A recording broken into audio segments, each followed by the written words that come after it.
System super sect part 07। दोस्तों, आज की कहानी आपको एक ऐसी दुनिया में ले जाएगी जहां शक्ति, रहस्य और रोमांच का अनोखा संगम है। ये कहानी वेब नॉवल पर प्रकाशित एक वेब नॉवेल पर आधारित है, जिसका श्रेय उसके मूल लेखक को जाता है। तो चलिए शुरू करते हैं। चैप्टर 61, फिरौती के लिए 1000 सोने के सिक्के। पसंदीदा सिफारिश टिकटों की तलाश। वेनपिंग ने ली हुआ पर कोई ध्यान नहीं दिया, न ही उसकी नज़र ली हुआ पर पड़ी। उसने बस शी हुआ से कहा, क्या मैं अंदर आकर देख सकता हूँ? शी हुआ ने सिर हिलाया। वेनपिंग को अंदर कदम रखते देख शी हुआ के मन में एक विचार उमड़ आया। क्या वेनपिंग ने नौकरी का प्रस्ताव स्वीकार कर लिया? हालांकि उसने तुरंत ही इस विचार को मन से निकाल दिया। अमर संप्रदाय के पास पहले से ही एल्डर यांग हुआ को मारने की शक्ति थी, और यांग परिवार का सबसे बड़ा बेटा यांग लेले भी अमर संप्रदाय में शामिल हो चुका था। हालात चाहे कितने भी बुरे क्यों न हो, संप्रदाय के नेता के रूप में वेनपिंग खुद को लॉन्ग हुआ के स्तर तक कैसे गिरा सकता था। लेकिन वह ये समझ नहीं पा रही थी कि वेनपिंग यहाँ क्यों है। ठीक वैसे ही जैसे जब अमर संप्रदाय का पहली बार पतन हुआ था, तब उसे यह नहीं पता था कि भविष्य में उसे किस दिशा में जाना है। क्या तुम सचमुच मुझसे मिलने आए हो? नहीं, शी हुआ ने धीरे से ओह कहा, लेकिन उसकी आंखों में निराशा का एक हल्का सा निशान दिखाई दिया, जिसका उसे खुद भी एहसास नहीं था। वेनपिंग ने कहा, मैं संयोगवश यहाँ से गुजर रही थी और मुझे तुरंत बाथरूम जाने की जरूरत है। क्या मैं नहीं कर सकता? ठीक है, बस यहाँ से सीधे अंत तक चले जाए। शी हुआ को यह एहसास होने पर बहुत हैरानी हुई कि उसके सभी अनुमान और संभावित परिदृश्य वेनपिंग के शुरुआती इरादे के करीब भी नहीं थे। अपनी अनदेखी को देखकर ली हुआ, जिसे पहले से ही वेनपिंग पसंद नहीं था, ने तुरंत उसका रास्ता रोक दिया और कहा, वेनपिंग तुम अंदर जा सकते हो, लेकिन अगर कुछ भी होता है तो शी हुआ से अपने लिए विनती करने को मत कहना। ली हुआ के बोलते ही शी हुआ का चेहरा बदल गया और उसने सहज ही मार्शल आर्ट हॉल के पीछे वाले आंगन की ओर देखा, मानो वहां कोई ऐसा व्यक्ति हो जिससे उसे बेचैनी हो रही हो। लेकिन वेनपिंग यहाँ शौचालय इस्तेमाल करने आया था, वह उसे यूं ही भगा नहीं सकती थी। वेनपिंग, काम खत्म होते ही जल्दी से यहाँ से निकल जाओ। आज हॉल में काओशान संप्रदाय के लोग मौजूद हैं, अगर उन्होंने तुम्हें देख लिया तो। समझ गया, वेनपिंग ने सिर हिलाया। ये कहकर शी हुआ मुड़ी और चली गई। ली हुआ ने वेनपिंग को रास्ता देने के लिए एक तरफ हट गई। अब वह उसका रास्ता नहीं रोक रही थी। मन ही मन वह चाहती थी कि वेनपिंग का सामना अंदर के कमरे में मौजूद मुयान से हो जाए। मुयान के स्वभाव को देखते हुए वह शायद वेनपिंग पर तुरंत हमला कर देगी, है ना? उन दोनों के चले जाने के बाद वेनपिंग उस जगह की ओर बढ़ा जहां झाओई गायब हो गया था, और ईंट की दीवार के साथ साथ चलता रहा जब तक कि वह अंत तक नहीं पहुंच गया। अंत में रसोई घर था, जिसके बाहर एक कुआं था। बाईं ओर लकड़ियों का गोदाम था, दाईं ओर एक छोटा सा घर। यहाँ कई त्रिकोणीय बांस के रैक लगे हुए थे, जो बांस के लंबे खंभों से जुड़े हुए थे, और ऊपर से कई भीगे हुए कपड़े लटक रहे थे। इस समय झाओई कुएं के किनारे बैठा था और धोने के लिए रखे कपड़ों को एक छड़ी से पीट रहा था। उसकी अस्त व्यस्त शक्ल के कारण उसके चेहरे के भावों को समझना मुश्किल था। झाओई, टकराना। कपड़े पर छड़ी के टकराने की आवाज अचानक बंद हो गई। उसके बाएं हाथ में अब भी रीठा का पाउडर था, जो हवा में लटका हुआ था। आप कौन हैं? उसके बिखरे हुए बालों के बीच से बेहद डरी हुई आंखों की एक जोड़ी झांक रही थी। झाओई ने नए आए व्यक्ति पर कुछ बार नजर डाली। सच कहूं तो उसने उसे पहले कभी नहीं देखा था। उसका पहनावा भी फ्लावर मून सिटी के किसी व्यक्ति जैसा नहीं था। लेकिन दूसरा व्यक्ति उसका असली नाम जानता था, एक ऐसा नाम जिसे उसने 1 साल से छिपा रखा था। पिछले 1 साल में उसने ये नाम किसी को नहीं बताया था, यहाँ तक कि उस खूबसूरत मालकिन को भी नहीं जिसने हाल ही में उसे अपने घर में जगह दी थी। वेनपिंग मुस्कुराते हुए कपड़ों के रैक के बीच से गुजरे, लेकिन ज्यादा करीब नहीं गए और बस इतना कहा, मैं वेनपिंग हूँ, अमर संप्रदाय का संप्रदाय प्रमुख। यदि आप मेरे संप्रदाय में शामिल होने के इच्छुक हैं तो मैं आपको सर्वोत्तम मार्गदर्शन और मार्शल आर्ट प्रदान कर सकता हूँ। अमर संप्रदाय। उन 3 शब्दों को सुनकर झाओई के चेहरे पर थोड़ी उदासीनता दिखाई दी। अमर संप्रदाय का पतन हो चुका है। अगर आप किसी को धोखा देने की कोशिश कर रहे हैं तो कृपया किसी और का रूप धारण करें। वैसे भी मैं अपाहिज हूँ, मेरे पास कुछ नहीं है, मुझसे धोखा देने लायक कुछ भी नहीं है। मैं वास्तव में अमर संप्रदाय का संप्रदाय प्रमुख हूँ। आपने गलत व्यक्ति को पकड़ लिया है। इतना कहते ही झाओई उठने ही वाली थी कि उसने लकड़ी का कटोरा उठाया और रसोई की ओर चल पड़ी। जाहिर तौर पर वह वेनपिंग के साथ और कोई बातचीत नहीं करना चाहती थी। वेनपिंग ने तुरंत आगे कहा, झाओई, अगर तुम मेरे अमर संप्रदाय में शामिल होने के लिए सहमत हो जाते हो तो मैं गारंटी देता हूँ कि तुम्हारा बदला 10 साल के भीतर ले लिया जाएगा। झाओई ने कोई जवाब नहीं दिया। फिर भी वह रसोई के दरवाजे पर रुक गया। 10 साल की बात तो छोड़ ही दीजिए, 20 या 30 साल भी, उससे क्या फर्क पड़ेगा? एक समय था जब वह 15 वर्ष की आयु में मार्शल आर्ट की 5वीं परत तक साधना करने में सक्षम था और भविष्य में उसे गहन लोक का दर्शन करने का अवसर मिल सकता था। लेकिन अब वह एक अपाहिज था, उसकी सभी नसें टूटी हुई थीं, उसका जीवन कुत्ते की तरह व्यर्थ था, और बदला लेना उसके लिए एक पहुंच से बाहर का सपना बन गया था। और फ्लाइंग ड्रैगन एसोसिएशन, एक 2 सितारा शक्ति होने के नाते, गहन क्षेत्र में एक व्यक्ति द्वारा देखरेख की जा रही थी, जिसके अधीन शरीर परिष्करण के 13वें स्तर के 2 दर्जन से अधिक साधक थे। बदला लेने के लिए उसे गहन क्षेत्र तक पहुंचना होगा, लेकिन तब तक फ्लाइंग ड्रैगन एसोसिएशन का गहन क्षेत्र का साधक शायद पहले ही उससे भी उच्च स्तर पर पहुंच चुका होगा। समय किसी का इंतजार नहीं करता, खासकर उसके जैसे व्यक्ति का, जिसकी नसें टूटी हुई हैं और जो स्वर्ग और पृथ्वी की ऊर्जा को अवशोषित करने में असमर्थ है। झाओ यी को चुप देखकर वेनपिंग ने तुरंत आगे कहा, अगर मैं तुम्हें खुद को सुधारने में मदद करूं, तो क्या तुम अमर संप्रदाय में शामिल होने के लिए तैयार होगे? शायद। ये कहकर झाओ यी रसोई में दाखिल हो गया और अपने पीछे दरवाजा बंद कर लिया।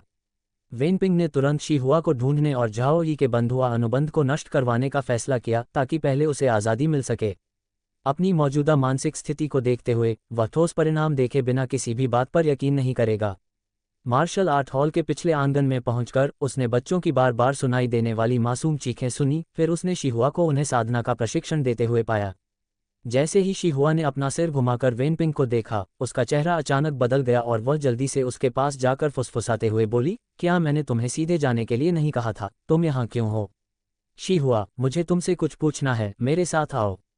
तुम आह भरते हो, अगर काओशान संप्रदाय के लोग देख लें तो। जैसे ही वे दोनों एक कोने की ओर बढ़े, लीहुआ किसी जादुई चुंबक की तरह उनके पीछे पीछे चलने लगी। लेकिन वेनपिंग ने उसकी बात अनसुनी कर दी और शीहुआ से बात करना जारी रखा। शीहुआ, मैं तुमसे किसी को लेना चाहता हूँ। किसी को ले जाना? अनजाने में ही शीहुआ ने उन बच्चों की ओर देखा जो अपने कौशल का अभ्यास कर रहे थे। वेनपिंग ने तुरंत समझाया, मैं जिस व्यक्ति को ढूंढ रहा हूँ वह उनमें से एक नहीं है, बल्कि वह व्यक्ति है जिसे आपने कुछ दिन पहले अपने घर में पनाह दी थी। आपका मतलब हुएर से है? हुएर? हाँ, वही। इससे पहले कि शीहुआ कुछ बोल पाता, लीहुआ ने कहा, वेनपिंग, हुएर ने हमारे लोंगहुआ मार्शल आर्ट्स हॉल के साथ एक अनुबंध पर हस्ताक्षर कर दिए हैं, जिसका मतलब है कि वह जीवन भर हमारे लिए कपड़े धोने और खाना पकाने का काम ही कर सकता है। उसे तुम्हें देना असंभव है। वेनपिंग ने ऐसा दिखाया मानो उसने लीहुआ की बात सुनी ही न हो और शीहुआ से बात करते हुए कहा, कैसा रहेगा अगर तुम उसे मुझे दे दो? तो मैं वादा करता हूँ कि तुम्हें कोई नुकसान नहीं होगा। मैं बदले में लोंगहुआ के लिए कई, यहाँ तक कि 1 दर्जन कर्मचारी भी दिलवा सकता हूँ। शीहुआ एक पल के लिए हिचकिचाई, फिर लीहुआ की ओर देखकर बोली, हुएर उसकी बंधुआ नौकरानी है। हुएर, तुम्हारे लिए तो यह असंभव है। लीहुआ ने खिलखिलाते हुए खुशी से कहा, क्या तुमने पहले मुझे नज़रअंदाज किया था? अब आप मुझसे पूछने नहीं आ रहे हैं क्या? लीहुआ मन ही मन खुश हो रहा था, तभी वेनपिंग के शब्दों ने उसे स्तब्ध कर दिया। 1000 सोने के सिक्के? आपका क्या मतलब है? मुझे हुएर का अनुबंध दे दो और मैं तुम्हें 1000 सोने के सिक्के दूंगा। आप? लीहुआ क्षण भर के लिए अवाक रह गई। 1000 सोने के सिक्के, ये वास्तव में बहुत बड़ी रकम थी। वह किसी धनी परिवार से नहीं था और काओशान संप्रदाय द्वारा वितरित संसाधनों के अलावा उसकी साधना के लिए आवश्यक संसाधन केवल उसकी स्वयं की कमाई से ही खरीदे जा सकते थे। यहाँ तक कि अपने 5वें स्तर के देश शोधन क्षेत्र में भी वह प्रति माह केवल 30 से 40 सोने के सिक्के ही कमा पाता था। फिर भी वेनपिंग ने एक साधारण नौकर को खरीदने के लिए तुरंत 1000 सोने के सिक्के देने की पेशकश की। ऐसे नौकर बाजार में 10 सोने के सिक्कों में मिल जाते थे। हुएर को वेनपिंग को बेचकर वह रातों रात अमीर बन जाता। इसी बीच मार्शल आर्ट हॉल के एक कोने में जब झाओ यी लीहुआ के कमरे से कुछ गंदे कपड़े लेने ही वाला था, तभी उसने ये शब्द बहुत स्पष्ट रूप से सुने, जिससे उसके कदम अचानक रुक गए और उसके भीतर एक अवर्णनीय भावना उमड़ पड़ी। उसका जीवन, जो कि बहुत कम मूल्य का था, कपड़े धोने और खाना पकाने के अलावा वह और कुछ भी करने में सक्षम नहीं था। इसलिए उसने अपना शेष जीवन लोंगहुआ मार्शल आर्ट्स हॉल में एक सेवक के रूप में बिताने की तैयारी कर ली थी, लेकिन अब कोई उसकी आज़ादी खरीदने के लिए 1000 सोने के सिक्के खर्च करने को तैयार था। झाओ यी ने धीरे से अपना सिर उठाया और अपनी उंगलियों से अपनी आंख के कोने को पोंछते हुए एक चमकते आंसू को पोंछ दिया। वह काफी देर तक चुप रहा। अचानक उसने धीरे से खुद से कहा, क्या किसी के द्वारा देखभाल किए जाने का एहसास ऐसा ही होता है? C62 भयभीत मुयान पीछे हट गई। संग्रह अनुशंसा टिकटों का अनुरोध। हुएर तुम्हारी है। बाओ वेनपिंग से 1000 सोने के सिक्के प्राप्त करने के बाद लीहुआ ने अपनी जेब से झाओ यी का विक्रय अनुबंध निकाला और उसे सौंप दिया। लीहुआ ने तुरंत चिल्लाकर कहा, हुएर इधर आओ। धड़ाम, बूम, एक कर्कश आवाज गूंजी और फिर हुएर कोने से बाहर भागी। लापरवाह और गैर-जिम्मेदार, इस रवैये से भला तुम क्या कर सकते हो? लीहुआ ने कुछ झुंझलाहट के साथ उसकी ओर देखा और फिर कहा, हुएर, आज से तुम लोंगहुआ मार्शल आर्ट्स हॉल का हिस्सा नहीं हो। अब तुम उसके हो। जैसे ही झाओ यी ने बाओ वेनपिंग की ओर देखा, एक अप्रत्याशित दृश्य सामने आया। बाओ वेनपिंग ने सबके सामने अपने हाथ में मौजूद बिक्री अनुबंध को फाड़कर टुकड़े टुकड़े कर दिया। ली हुआ पहले तो हैरान रह गया, फिर मुस्कुराया। उसे इस बात की परवाह नहीं थी कि बाओ वेनपिंग ने ऐसा क्यों किया, और वह अपनी जेब में पैसे रखकर चला गया। शायद खुशी मनाने के लिए किसी कोने में चले गए होंगे। लॉन्ग हुआ मार्शल आर्ट्स हॉल के एक कमरे में मुयान पालथी मारकर बैठा था और कमरे में रखी मार्शल आर्ट्स की किताबों का अध्ययन कर रहा था। उसकी बाहें कसकर सिकुड़ी हुई थीं।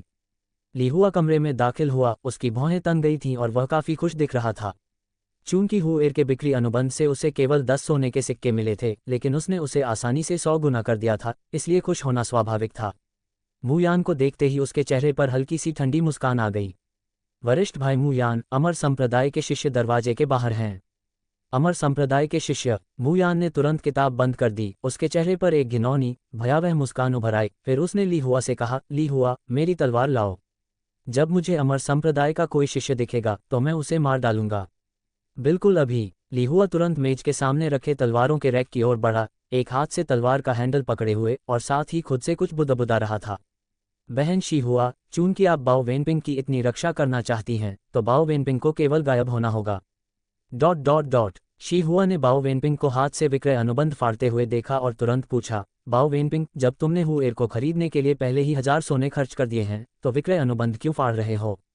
क्योंकि मैं उसे अपना गुलाम नहीं बनाना चाहता, मैं उसे वह आज़ादी देना चाहता हूं जो सोने से भी ज़्यादा कीमती है। उम्मीद। बाओ वेनपिंग की नज़र झाओ ही पर लौट आए।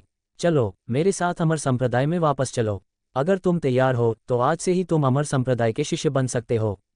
ये शब्द सुनकर शी हुआ स्तब्ध रह गया और आश्चर्य से पूछा, बाओ वेनपिंग, तुमने उसे अमर संप्रदाय में शामिल करने के लिए 1000 सोने के सिक्के खर्च कर दिए। तुम्हें शायद पता नहीं है, उसकी नसें वास्तव में क्षतिग्रस्त हैं, वह साधना करने में पूरी तरह असमर्थ है। अगर मुझे तुम्हारा इरादा पहले पता होता तो मैं तुम्हें रोक देता। ली हुआ 1000 सोने के सिक्के लेने के बाद जरूर कुटिलता से हंस रहा होगा। बाओ वेनपिंग ने हल्के से हंसते हुए बिना किसी चिंता के झाओई के कंधे पर थपथपाया और फिर कहा, ध्यान से देखते रहना, वह जल्द ही ऐसी ऊंचाई पर पहुंच जाएगा जहां पहुंचना मुश्किल होगा। ली हुआ की बात करें तो उस समय उसके पास उसके जूते उठाने की भी योग्यता नहीं होगी। लेकिन शी हुआ हिचकिचाए। वह सलाह देना जारी रखना चाहती थी, लेकिन बाओ वेनपिंग की आंखों में दृढ़ आत्मविश्वास देखकर उसके मन में एक आवाज लगातार फुसफुसाती रही, वह सही कह रहा है, वह बिल्कुल सही कह रहा है। शी हुआ थोड़ी हैरान थी, उसे उम्मीद नहीं थी कि बाओ वेनपिंग की एक नज़र ही उसके आंतरिक विश्वास को भी हिला देगी। क्या हुएर सचमुच एक अद्वितीय प्रतिभावान व्यक्ति हो सकते हैं? बाओ वेनपिंग ने मुस्कुराते हुए शी हुआ से कहा, शी हुआ, आज के लिए धन्यवाद। मैं तुम्हें किसी दिन दानव शेफ के यहाँ खाना खाने के लिए आमंत्रित करूंगा। ठीक है, तुम जल्दी जाओ, खाने के बारे में हम बाद में बात कर लेंगे। अगर सीनियर भाई मुयान बाहर आ गए और तुम्हें देख लिया तो।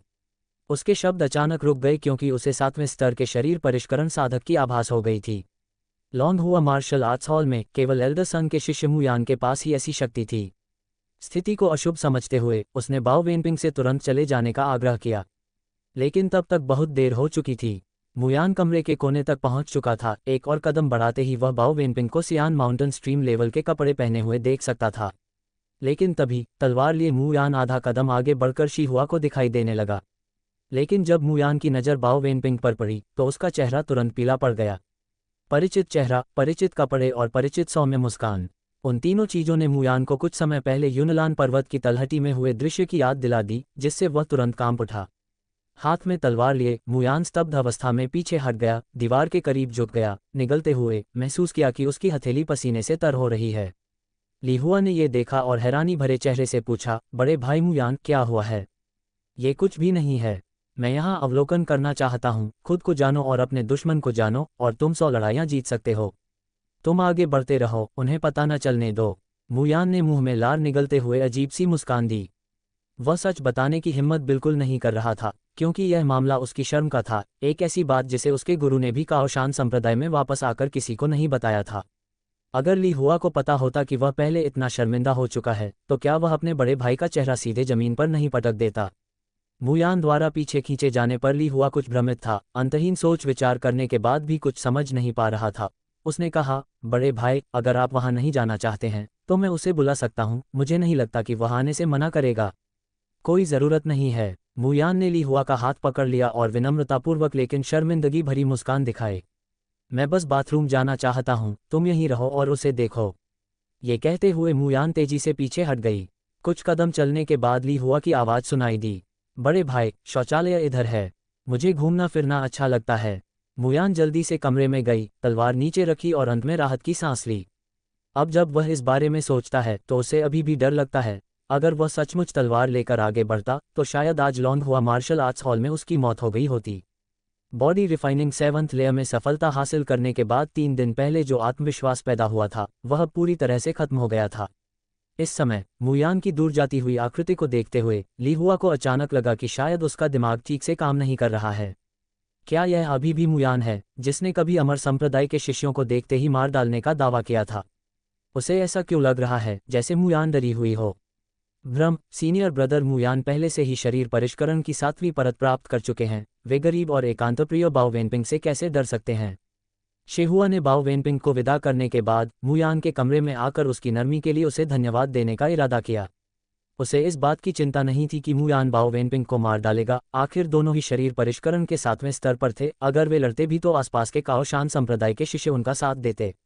भले ही बाओ वेनपिंग की शक्ति शरीर परिष्करण के 8वें स्तर तक पहुंच गई हो, 2 मुट्ठियां 4 हाथों के सामने टिक नहीं पाएंगी। तब तक बाओ वेनपिंग को जिंदा पकड़ा जा सकता है। एल्ड यांग हुआ की मौत की जांच काओशान संप्रदाय द्वारा की जा रही है। अगर बाओ वेनपिंग को अभी जिंदा पकड़ा गया तो उसकी निश्चित रूप से मौत हो जाएगी। हालांकि इससे पहले कि वह आभार व्यक्त कर पाती, खिड़की के पास खड़े मुयान ने अपना सिर पीछे खींचकर पूछा, क्या बाओ वेनपिंग चली गई है? गया। ये सुनकर मुयान ने राहत की सांस ली और कुर्सी पर बैठते हुए फुसफुसाते हुए कहा, लगभग वापस नहीं जा सकती थी। सौभाग्य से किस्मत मेरे साथ है। चैप्टर 63 झाओ यी का आश्चर्य। एरिक द्वारा संप्रदाय नेता यी नियान जी जियान के लिए अतिरिक्त अध्याय। कांगवू शहर में वेनपिंग अच्छे मूड में रात के बाजार में इत्मीनान से टहल रहा था। अब उसे केवल झाओ यी को वापस अमर संप्रदाय में ले जाना था। जब तक वे वहां पहुंच जाएंगे काम पूरा हो जाएगा। झाओ यी उनके पीछे पीछे चल रहा था, मानो किसी सोच में डूबा हुआ हो। खासकर इसलिए क्योंकि उसे अचानक आज़ादी मिल गई थी और कोई उसकी कदर करता था। उसका दिल कई तरह की भावनाओं से भरा हुआ था। अपने गौरवशाली दिनों में भी किसी ने उसकी इतनी परवाह नहीं की थी। कुछ क्षणों की चुप्पी के बाद झाओ यी ने पूछा, क्या आप वास्तव में अमर संप्रदाय के संप्रदाय प्रमुख हैं? वेनपिंग ने बिना कुछ बोले मुस्कुरा दिया। सूर्यास्त के बाद वेनपिंग यूनलान पर्वत की तलहटी में लौट आया। 1000 परतों वाली पत्थर की सीढ़ियों पर चलते हुए झाओ यी को अंततः विश्वास हो गया कि वेनपिंग वास्तव में अमर संप्रदाय का संप्रदाय प्रमुख था। और यह सच था कि वेनपिंग ने उसे अमर संप्रदाय में शामिल करने के लिए 1000 सोने के सिक्के खर्च किए थे। दुर्भाग्यवश ये यात्रा निराशाजनक थी। अमर संप्रदाय के पतन की अफवाहें वास्तव में सच थीं। यदि इसका पतन नहीं हुआ होता तो पूर्व अमर संप्रदाय फ्लाइंग ड्रैगन एसोसिएशन को टक्कर दे सकता था, जिससे बदला लेने की उसकी संभावना काफी बढ़ जाती। शिखर पर पहुंचने से ठीक पहले वेनपिंग अचानक मुड़ा और झाओ यी से कहा, झाओ यी, प्रवेश शुल्क का भुगतान करो। प्रवेश शुल्क? तुम्हारे पास जितना भी पैसा है सब मुझे दे दो। पंथ के नेता वेन, आपने मुझे छुड़ाने के लिए पहले ही 1000 सोने के सिक्के खर्च कर दिए हैं। अब वेनपिंग का चेहरा अचानक गंभीर हो गया। वह दृढ़ता से खड़ा हुआ और बुलंद स्वर में बोला, यह अमर संप्रदाय का नियम है। प्रवेश शुल्क अदा किए बिना तुम अमर संप्रदाय में शामिल नहीं हो सकते। इसके बाद तुम्हारी नसों को ठीक करना और बदला लेना मेरी चिंता का विषय नहीं होगा। इसके साथ ही वेनपिंग ने यह भी कहना चाहा, 1000 सोने के सिक्के के बराबर प्रवेश शुल्क माफ कर दिया गया है, आपको और क्या चाहिए? हालांकि झाओ यी का ध्यान प्रवेश शुल्क पर नहीं बल्कि किसी और बात पर था। पंथ प्रमुख, क्या आपने अभी अभी मेरिडियन रिकवरी कहा? वेनपिंग के शब्दों को सुनकर झाओ यी के चेहरे पर उत्साह और आशा सूखी लकड़ी की तरह भड़क उठी। उत्साह लकड़ी है, आशा आग है जो रात में और भी तेज जलती है। वेनपिंग को देखती उसकी निगाहें उत्साह से भरी हुई थीं। एक समय की बात है, वह अपनी नाड़ी के ठीक होने का सपना देखता था। तब वह साधना जारी रख सकता था, यहाँ तक कि गहन लोक तक पहुँचने के लिए पूरा जीवन समर्पित करने को भी तैयार था। कठिनाई, थकावट, उसे किसी बात का डर नहीं था, सिवाय अपने माता पिता और बहन का बदला लेने के साधन न होने के डर के। लेकिन देशांतर रेखाओं की पुनर्प्राप्ति के लिए दुर्लभ और अमूल्य वस्तुओं की आवश्यकता थी। उन्होंने एक बार एक ऐसी वस्तु देखी जिसके बारे में कहा जाता था कि वह मध्याह्न रेखा को ठीक करने और उसे मजबूत करने में सक्षम है, और वह 50,000 सोने के उच्च मूल्य पर बेची गई थी। 50,000 सोने के सिक्के, झाओ परिवार की आधी संपत्ति भी बेच दी जाए तो भी इतनी रकम नहीं मिलेगी। वेनपिंग ने सिर हिलाकर जवाब दिया, बस मेरिडियन रिकवरी है, कोई बड़ी बात नहीं है। प्रवेश शुल्क मैं दूंगा। झाओ यी ने जल्दी से खुद की तलाशी शुरू कर दी। उसकी गोद में उसकी आस्तीन में एक व्यक्ति अपने ऊंचे बूटों में था। अंततः उसे अपनी पैंट की टांग में एक और वस्तु मिली। कुल मिलाकर उसके शरीर के विभिन्न हिस्सों में 22 सोने के सिक्के छिपाए गए थे। इन 22 सोने के सिक्कों को इकट्ठा करने के बाद वेनपिंग झाओ यी को अमर संप्रदाय में ले गया और रसोई में पहुंचा। हुआई ये देर रात का नाश्ता तैयार कर रही थी और वेनपिंग के आने पर उसने तुरंत उसका अभिवादन करते हुए कहा, पंत प्रमुख, आप वापस आ गए हैं। क्या यह नया कनिष्ठ शिष्य है? वेनपिंग ने सिर हिलाकर कहा, जी हाँ, उनका नाम झाओ यी है। कृपया उन्हें थोड़ा मार्गदर्शन दें और पहले उनके लिए कुछ खाना तैयार कर लें। हुआई ये सीधे रसोई से पका हुआ खाना लेकर आए और बोली, चलो यांग लेले का रात का नाश्ता खाते हैं। झाओ यी ने एक निवाला लेने के बाद कहा, यह सचमुच बहुत स्वादिष्ट है। वेनपिंग के मुस्कुराने के बाद उन्होंने हुआई ये से कहा, हुआई ये, बाद में उसे छात्रावास क्षेत्र में ले जाओ और उसे साथी शिष्यों से मिलवाओ। हुआई ये ने उत्साह से सिर हिलाया और झाओ यी को भोजन का आनंद लेते हुए देखकर प्रसन्न हुई। किसी न किसी कारणवश जब कोई नया सदस्य आता था तो उसे उत्साह का अनुभव होता था, ठीक वैसे ही जैसे एक बड़ी बहन अपने नए छोटे भाई को देखकर उत्साहित हो जाती है।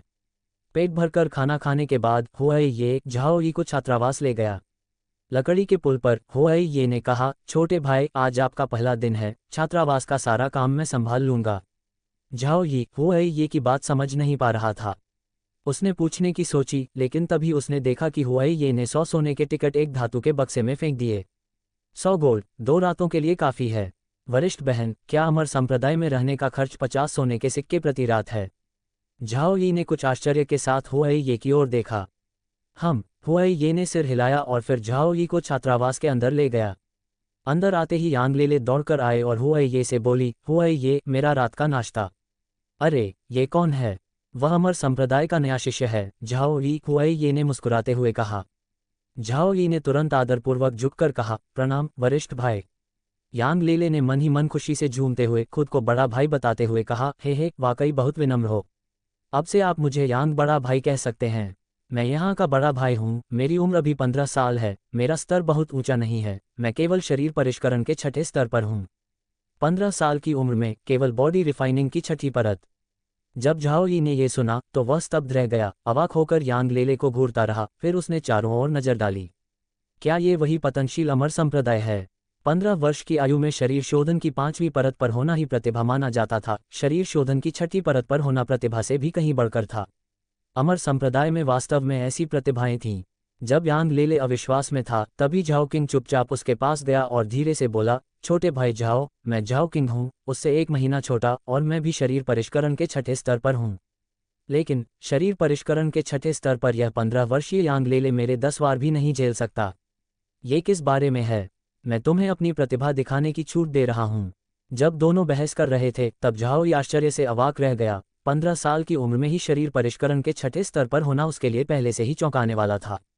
लेकिन अब बॉडी रिफाइनिंग 6th लेयर में एक 15 वर्षीय लड़का है जो उसी स्तर पर मौजूद लोगों को भी पछाड़ देता है। वह यहाँ कैसे रह सकता है? जब वह 15 साल का था तो उसे लगता था कि बॉडी रिफाइनिंग 5th लेयर में वह स्वर्ग में अद्वितीय है, अब ऐसा लगता है कि वह काफ़ी औसत दर्जे का था।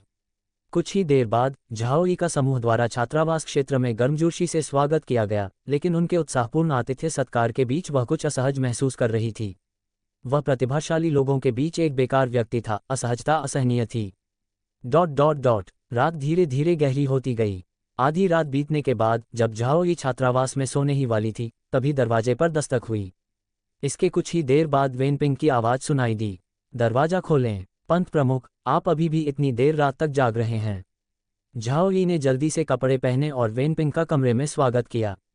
वेनपिंग को एक लंबी बेंच मिली, वह बैठ गया, अपने सामने खड़े झाओ यी पर एक नज़र डाली और पूछा, याद रखना, अमर संप्रदाय में कोई कमज़ोर नहीं होता, तुम में असाधारण प्रतिभा है। मुझे आशा है कि तुम अपनी सारी ऊर्जा साधना पर केंद्रित करोगे।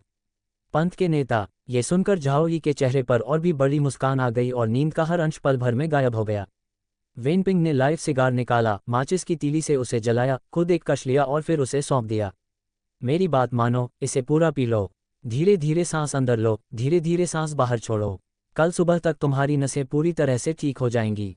धन्यवाद संप्रदाय प्रमुख। झाओ यी ने कृतज्ञतापूर्वक लाइव सिगार लिया और धड़ाम से घुटनों के बल गिर पड़ा। वेनपिंग ने उसे उठने में मदद की और झाओ यी ने अपना पहला कश लिया। एक गहरी सांस लें, एक बार सांस छोड़ें, बार बार। 10वीं बार तक आते आते झाओ यी के खुशी के आंसू उत्साह से कांपने लगे, जो स्वाभाविक रूप से उसके उत्साह के कारण था। उन्हें अपने शरीर में कुछ प्रवेश करने का एहसास हुआ, जिससे उनकी नसें बदल गईं। पहले अलग थलग पड़ी उनकी डेंटियन में अचानक ची ऊर्जा का हल्का सा प्रवाह महसूस हुआ।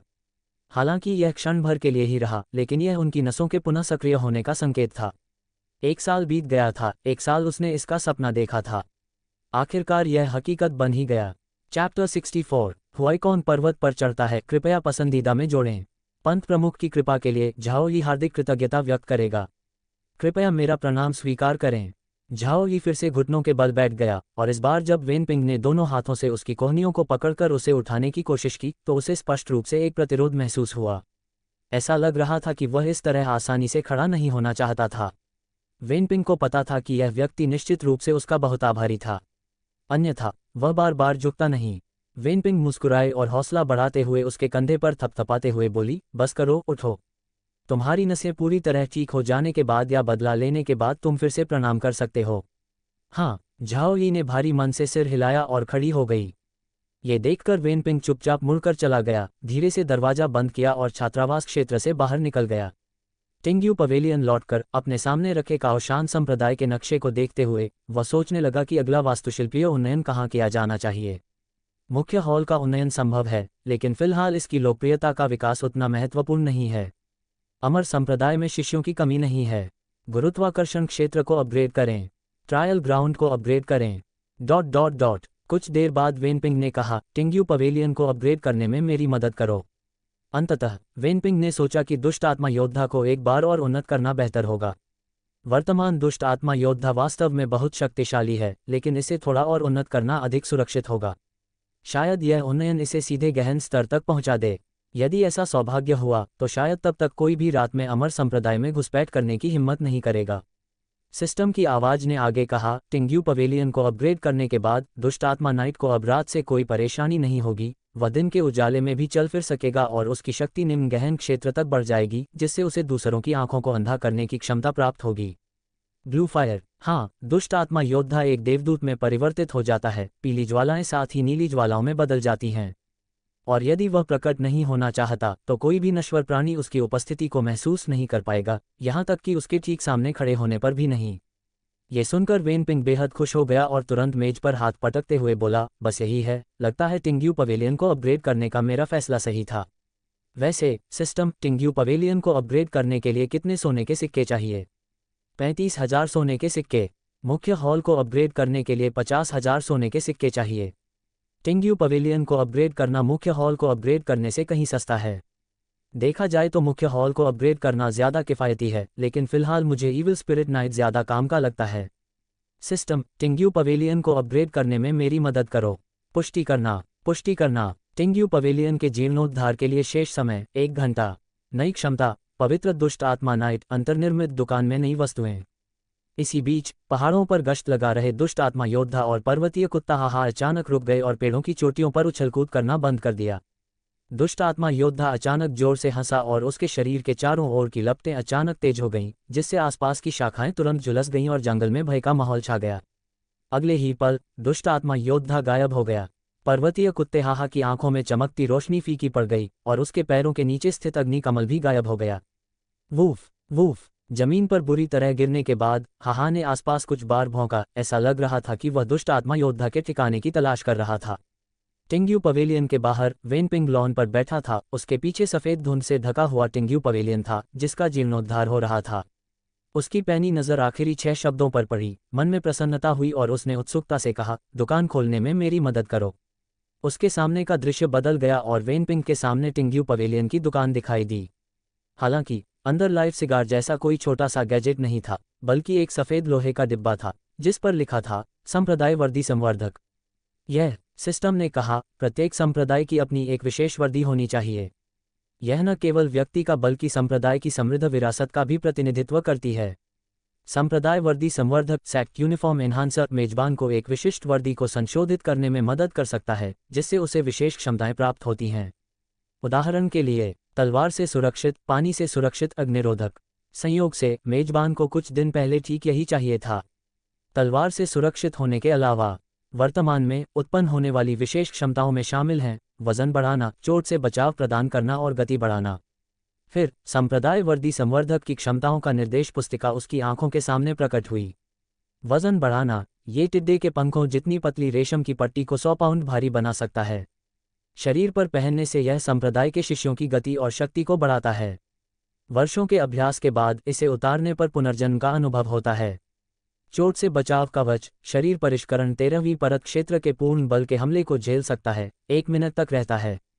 गति वृद्धि। पहनने वाला स्पिरिट विंड अवस्था प्राप्त कर सकता है, जिससे दौड़ने की गति 30% तक बढ़ जाती है। तीनों क्षमताओं की व्याख्या पढ़ने के बाद वेनपिंग गहरी सोच में डूब गया और कुछ देर बाद बोला, सिस्टम सैक्ट यूनिफॉर्म ट्रांसफॉर्मर को कितने सोने के सिक्कों की आवश्यकता है? 5000 सोने के सिक्के। मैं इसे खरीद लूंगा। वेनपिंग ने अपनी जेब को छुआ। अमर प्रकाश पवन का वह विचार जो उसने अभी अभी कल्पना की थी, उसके मन में फिर से उभर आया। विशेष क्षमताओं वाली उस संप्रदाय की वर्दी दुनिया में अद्वितीय होनी चाहिए, है ना? अगली सुबह धधकते लाल सूरज की किरणें यूनलान पर्वत की पत्थर की सीढ़ियों पर इस तरह पड़ रही थी मानो वे लाल कालीन से ढकी हों। जब हवा चलती थी तो पत्तों से सरसराहट की आवाज आती थी। उनके बीच चलना, प्रकृति की आवाजें सुनना मन को शांत कर देता था। स्वर्णिम दिवस पर यांग जोंगजियान और हुआईकॉन्ग यूमो से मिलने के लिए पिछले दिनों की तरह नहीं, बल्कि सुबह सुबह ही पहाड़ पर चढ़ गए। अमर संप्रदाय में यूमो का उत्साह देखकर वे विशेष रूप से अपने साथ बहुत सी चीजें पहाड़ पर ले गए थे। बेशक वे जो लाए थे वह खाना नहीं था, और न ही यह जिनसेंग और हिरण के सींग जैसे सप्लीमेंट थे, लेकिन इनके औषधीय प्रभाव जिनसेंग और हिरण के सींग से भी अधिक शक्तिशाली और बेहतर हैं। जैसे ही वे शिखर पर पहुंचने वाले थे, यांग जोंगजियान ने अपने पीछे चल रहे सेवक को जल्दी से आगे बढ़ने के लिए कहा, जबकि वह और हुआईकॉन्ग अपनी गति बढ़ाते हुए बोले, जल्दी करो, आज का औषधीय भोजन पहले अमर संप्रदाय में तैयार करना होगा, हमारे पास ज्यादा समय नहीं है। हुआईकॉन्ग पूरे रास्ते उदास था और अब अचानक बोला, यांग भाई, मैंने इस औषधीय व्यंजन को बनाने की विधि को 10 से अधिक बार याद किया है। मैं चाहे जितना भी सोच लूं, मुझे हमेशा लगता है कि इस औषधीय व्यंजन को तैयार करने के लिए 1 घंटा शायद पर्याप्त नहीं होगा। यांग जोंगजियान ने भौहें चढ़ाईं, कुछ पल चुप रहे, फिर बोले, तो एल्डर यून से और समय मांग लीजिए। नियम कानून तो मर चुके हैं, लोग जिंदा हैं। हम आज यूमो के लिए आए हैं, हम रसोई में ही रह सकते हैं और कहीं और नहीं जा सकते, हमें आधा घंटा और दे दीजिए, ठीक रहेगा? हुआईकॉन्ग ने कोई जवाब नहीं दिया, क्योंकि उन्हें लगा कि यह सिर्फ अटकलबाजी है। अगर मुलाकात का समय 1 घंटे से बढ़ाकर 1.5 घंटे कर दिया जाता तो यून लियाओ बहुत पहले ही मान जाती। पास ही खड़े एक सेवक आहलोंग ने कहा, हुआईकॉन्ग एल्डर, आप जो क्यूई रिप्लेनिशिंग मेडिसिनल कुजीन बना रहे हैं, वह मेरे स्वामी के लाभ के लिए है। यह एक तरह से अप्रत्यक्ष रूप से अमर संप्रदाय के संप्रदाय प्रमुख को अपना वादा पूरा करने में मदद करने जैसा है। अमर संप्रदाय के लोगों को इतना कठोर नहीं होना चाहिए, है ना? आहलोंग की बात सही है, ये औषधीय व्यंजन संप्रदाय प्रमुख वेन को बहुत सी परेशानियों से बचा सकता है। एल्डर यून इतने सख्त नहीं होंगे। यांग जोंगजियान ने सहमति जताई। चैप्टर 65। हुआईकॉन्ग, जो अपनी ही भलाई के लिए बहुत चालाक था, संग्रह की तलाश में। इस औषधीय व्यंजन को एकत्रित करने में यांग परिवार को काफी मेहनत करनी पड़ी, क्योंकि प्रत्येक जड़ी बूटी 100 वर्ष से अधिक पुरानी थी, जिसका कुल मूल्य 5000 सोने के सिक्कों से अधिक था। इसका प्रभाव शरीर को ऊर्जा प्रदान करना और पोषण देना है, और औषधीय व्यंजनों में इसका बहुत महत्व है। एक बार यह मुद्दा उठ जाए तो स्वाभाविक रूप से इसे वापस नहीं लिया जा सकता। यूनलान पर्वत पर पहुंचने पर दोनों की मुलाकात यून लियाओ से हुई। जब यून लियाओ को पता चला कि हुआईकॉन्ग आज औषधीय व्यंजन लेकर आया है, तो वह एक पल के लिए हिचकिचाई, लेकिन अंततः उन्हें कुछ और समय के लिए अमर संप्रदाय में रहने देने के लिए सहमत हो गई। इस व्यंजन की ख्याति के बारे में उन्होंने शिंग्युए शहर में सुना था, जहां कहा जाता था कि हुआईकॉन्ग के औषधीय व्यंजन लंगड़े को चलने और अंधे को देखने में सक्षम बनाते हैं। यदि ताओटी अपने खाना पकाने के लिए प्रसिद्ध थे, तो पूर्वी झील के उस पार उनकी प्रसिद्धि संभवतः औषधीय व्यंजन बनाने की उनकी क्षमता के कारण थी। हाल के दिनों में आदरणीय बुजुर्ग उनके साथ प्रतिदिन साधारण भोजन कर रहे थे, जो कुछ हद तक अपर्याप्त था। चून की औषधीय भोजन बुजुर्ग के लिए लाभकारी था, इसलिए यून लियाओ के पास इसे रोकने का कोई कारण नहीं था। उन्होंने ये भी सोचा कि जब बुजुर्ग पूरी तरह से ठीक हो जाएंगे तो वे गहन क्षेत्र से संबंधित कुछ मुद्दों पर उनसे सलाह लेंगे। राक्षस शेफ, आप जो चाहें कर सकते हैं, आज के इस घंटे के लिए नियम का पालन करना आवश्यक नहीं है। हुआईकॉन्ग ने उत्तर दिया, धन्यवाद। यांग जोंगजियान मुस्कुराते हुए बोले, धन्यवाद एल्डर यून। शुरू में जब हम आए थे तो समय की कमी को लेकर चिंतित थे। अब हमारे पास पर्याप्त समय है, इसलिए यह औषधीय व्यंजन भाई यू तक समय पर पहुंच जाएगा, जिससे इन सामग्रियों को खोजने में मेरा प्रयास सार्थक हो जाएगा। यून लियाओ ने सिर हिलाते हुए कहा, आप अपना काम करो, मैं अब जा रही हूं। यांग जोंगजियान ने पीछे पीछे जाकर पूछा, एल्डर यून, क्या आपको पता है कि संप्रदाय प्रमुख वेन वापस आ गए हैं? यून लियाओ के जाते ही रसोई में तुरंत चहल पहल मच गई। जल्दी करो, सारा सामान उतार दो, लिली को वहां रख दो और स्टार शेल्स को कटिंग बोर्ड पर कुचल दो। हुआईकॉन की आवाज रसोई के अंदर और बाहर लगातार गूंज रही थी। टिंग्यू मंडप। कल रात युनलियाओ को वेनपिंग की वापसी की खबर मिली और वह यांग जोंगजियान को टिंग्यू पवेलियन ले आए। प्रवेश की अनुमति मिलने के बाद यांग जोंगजियान ने 2 हटे-कट्टे अधेड़ उम्र के आदमियों से उनके द्वारा लाया गया बक्सा नीचे रखवाया। इसे नीचे रखें। धड़ाम, दोनों व्यक्तियों ने लकड़ी का बक्सा वेनपिंग के सामने रख दिया। यांग जोंगजियान ने बोलना शुरू किया, पंत प्रमुख वेन, अमरवायु के 3 नमूने तैयार किए गए हैं, कृपया इन्हें देखें। वेनपिंग ने सिर हिलाया। जैसे ही यांग जोंगजियान ने लकड़ी का बक्सा खोला, उसने आगे कहा, पंत प्रमुख वेन, इस रचना की प्रेरणा मुझे मेरी पत्नी से मिली। चूंकि यह अमरवायु है, इसलिए स्वाभाविक रूप से इसका संबंध उन 4 शब्दों से होना चाहिए। ये कपड़ा ऐसी सामग्री से बना है जो 100 वर्षों तक अपना आकार बनाए रखता है और यह असाधारण रूप से नर्म है। ये कहना कोई अतिशयोक्ति नहीं होगी कि यह सर्दियों में गर्म और गर्मियों में ठंडा रहता है।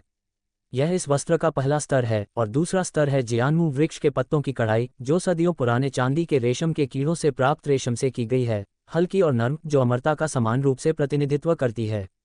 मुझे आश्चर्य है कि क्या पंत प्रमुख वेन इस रचना से संतुष्ट हैं।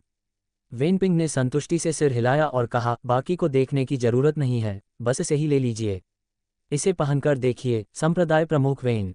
ऐसा कहते हुए यांग जोंगजियान ने कपड़े लिए और वेनपिंग को कमीज, पैंट पहनने और बेल्ट बांधने में मदद की।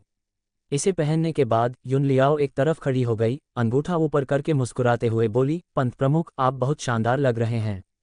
वेनपिंग ने हल्की सी मुस्कान दी, फिर शांत भाव से मानो उसे इसका पूर्वाभास हो, यांग जोंगजियान से कहा, यांग कुल के मुखिया, हम यही वाला लेंगे, मेरे लिए 20 सेट बना दीजिए। प्रत्येक सेट 150 सोने के सिक्कों का। पुरुष और महिला दोनों शैलियों को अंतिम रूप देने के बाद वेनपिंग कई अन्य लोगों के साथ टिंग्यू पवेलियन से निकलकर रसोई की ओर चले गए ताकि अपनी भूख मिटा सकें। जैसे जैसे वे आगे बढ़े, सिस्टम ने उन्हें सूचित किया कि हुआईकॉन्ग और अन्य लोग पहले ही 1 घंटे से अमर संप्रदाय में ठहरे हुए हैं। वेनपिंग ने सिस्टम द्वारा दिए गए नक्शे पर एक नज़र डाली, जिसमें हुआईकॉन्ग का स्थान दिखाया गया था, ठीक रसोई में, और फिर पूछा, क्या हुआईकॉन्ग आज खुद खाना बना रहा है? नहीं, आज हुआईकॉन्ग में औषधीय व्यंजन बनाए जा रहे हैं। औषधीय भोजन? क्या हम इसे नाश्ते में खाने वाले हैं? नहीं, संप्रदाय प्रमुख, आपने गलत समझा है। हुआईकॉन्ग जो औषधीय व्यंजन बना रहा है, वह हेल्थ यू के लिए है। औषधीय व्यंजनों को ठंडा नहीं होने देना चाहिए, क्योंकि ठंडा होने पर उनकी प्रभावशीलता आधी हो जाती है, इसलिए वह इसे बनाने के लिए हमारी रसोई का उपयोग कर रहा है। 1 घंटा हो चुका है ना? वेनपिंग की आंखें सिकुड़ गईं और उसने सीधे युनलियाओ की निगाहों से आंखें मिलाईं, जिससे युनलियाओ थोड़ा अनिश्चित महसूस करने लगी। ये औषधीय भोजन तैयार करने में लगने वाले समय के कारण है, ये समय के बारे में नहीं है। वेनपिंग की बातों से युनलियाओ और यांग जोंगजियान दोनों ने राहत की सांस ली। दोनों को लगा कि वेनपिंग लंबित मामलों को सुलझाने में लगा हुआ है। आखिरकार 1 घंटे का नियम तो स्वयं वेनपिंग ने ही निर्धारित किया था। लेकिन इस समय वेनपिंग खाने के मूड में नहीं था, बल्कि ऐसा लग रहा था जैसे उसे कोई जरूरी काम हो, और उसके चेहरे पर मुस्कान का कोई निशान नहीं था। कुछ ही देर में वेनपिंग रसोई में पहुंची, दरवाजे पर खड़ी हो गई और अंदर व्यस्त हुए हुआईकॉन्ग की ओर कई बार नजर डाली। जब हुआईकॉन्ग ने पीछे मुड़कर देखा तो उसकी नज़र वेनपिंग पर पड़ी और उसने तुरंत उसका अभिवादन करते हुए कहा, संप्रदाय के नेता वेन, आप वापस आ गए हैं। राक्षस शेफ, तुम क्या कर रहे हो? वेनपिंग के चेहरे पर कुछ ठंडापन देखकर हुआईकॉन्ग ने तुरंत जवाब दिया, संप्रदाय प्रमुख वेन, आज मैं अमर संप्रदाय की रसोई से एक औषधीय व्यंजन बनाने के लिए आया हूँ। ये वह व्यंजन है जो मैंने अपने शुरुआती वर्षों में सीखा था, जो ऊर्जा और रक्त की पूर्ति करता है और ह्यूमो के लिए अभी उपयुक्त है। दूसरी ओर यांग जोंगजियान को चिंता थी कि वेनपिंग और समय नहीं देंगे, इसलिए उन्होंने जल्दी से कहा, संप्रदाय के नेता वेन, ये औषधीय व्यंजन वास्तव में एक टॉनिक है जो भाई यू के वर्तमान शरीर के लिए फायदेमंद है। ये सुनकर वेनपिंग ने हुआईकॉन्ग के पीछे रखे लोहे के बर्तन पर नजर डाली। बर्तन के ढक्कन के नीचे से भाप अनियंत्रित रूप से ऊपर उठ रही थी।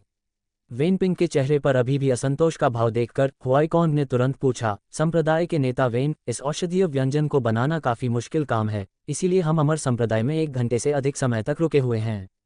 वेनपिंग के बिगड़े हुए चेहरे को देखकर यांग जोंगजियान ने भी तुरंत हस्तक्षेप करते हुए कहा, संप्रदाय के नेता वेन, भाई यू मेरे अच्छे दोस्त हैं और हम ये औषधीय भोजन इस उम्मीद में तैयार कर रहे हैं कि वह जल्द ही स्वस्थ हो जाएंगे। समय मुद्दा नहीं है, मुद्दा आपकी औषधीय पाक कला में है।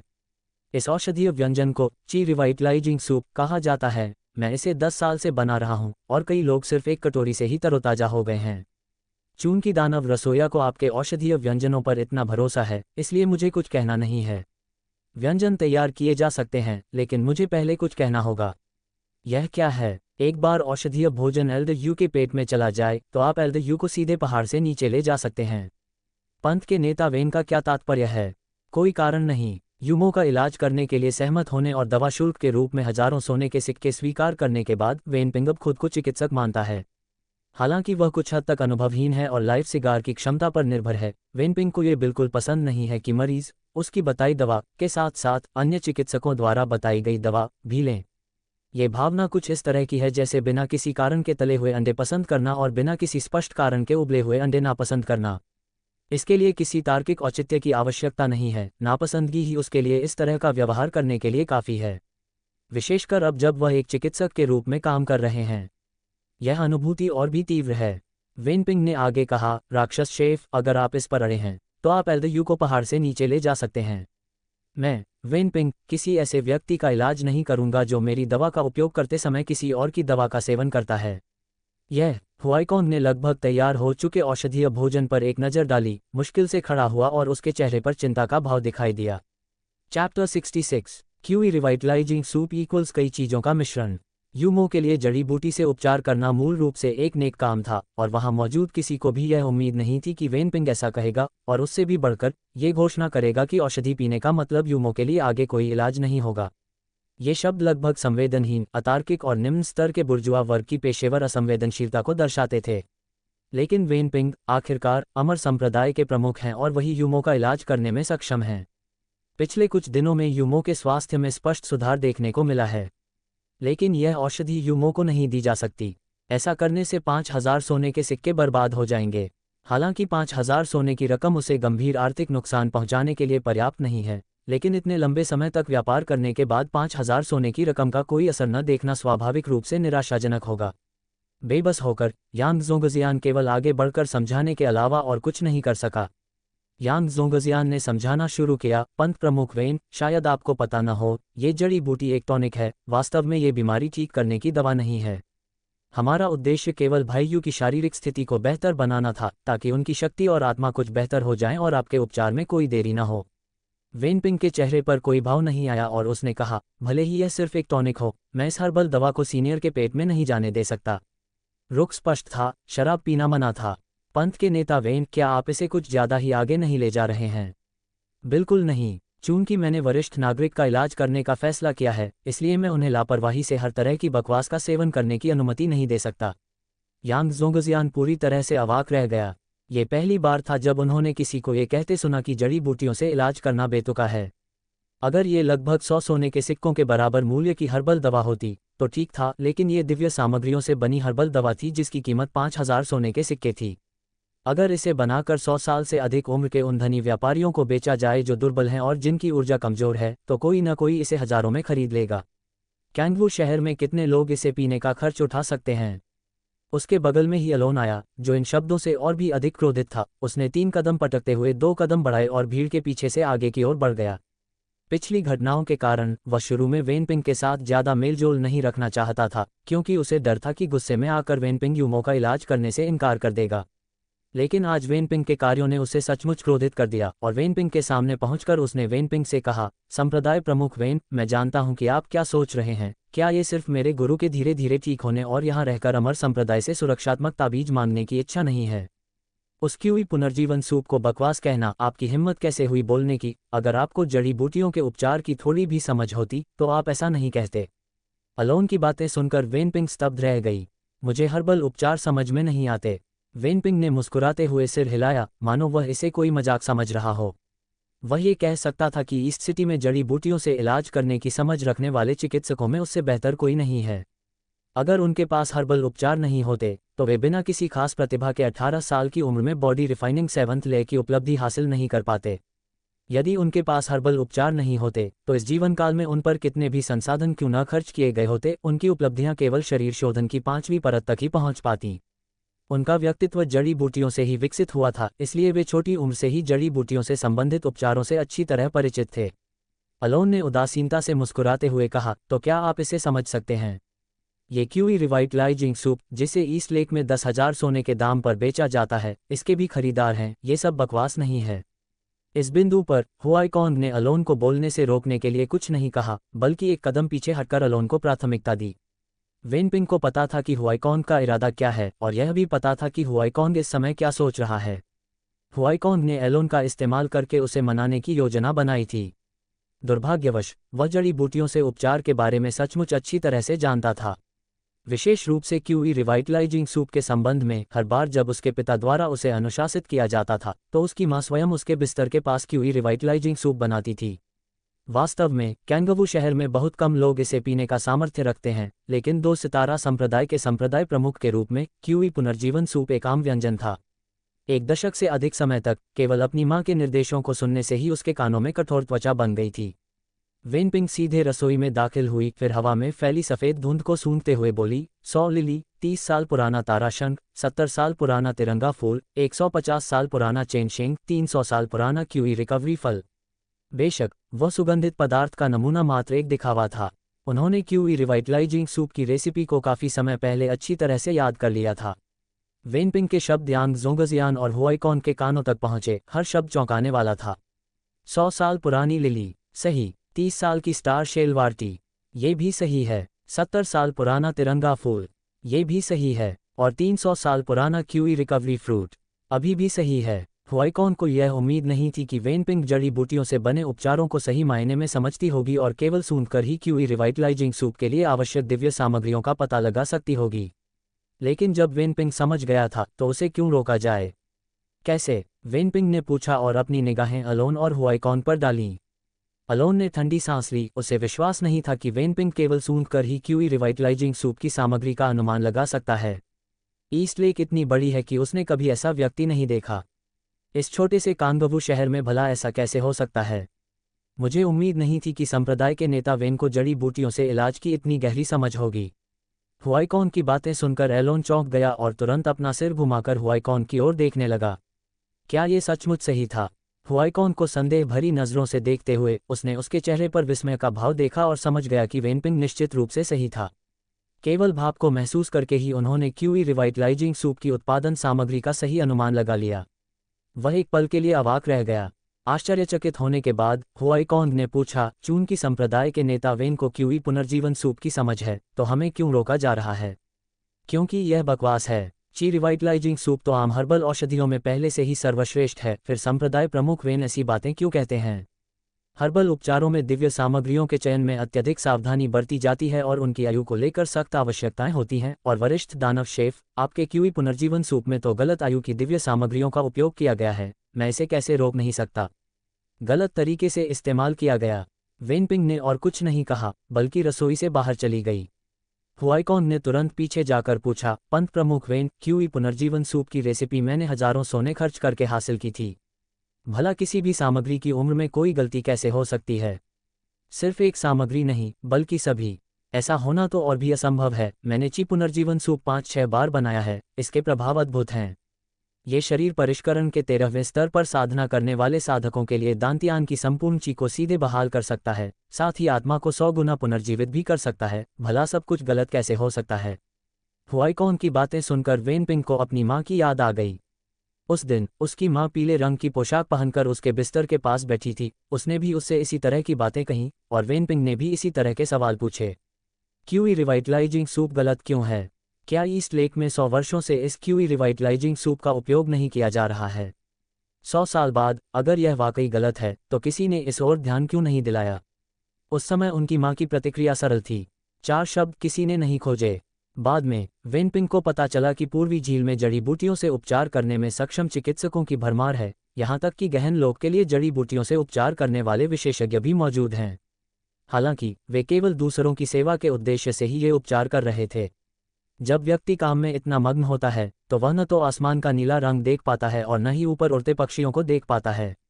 लेकिन उसकी मां अलग थी।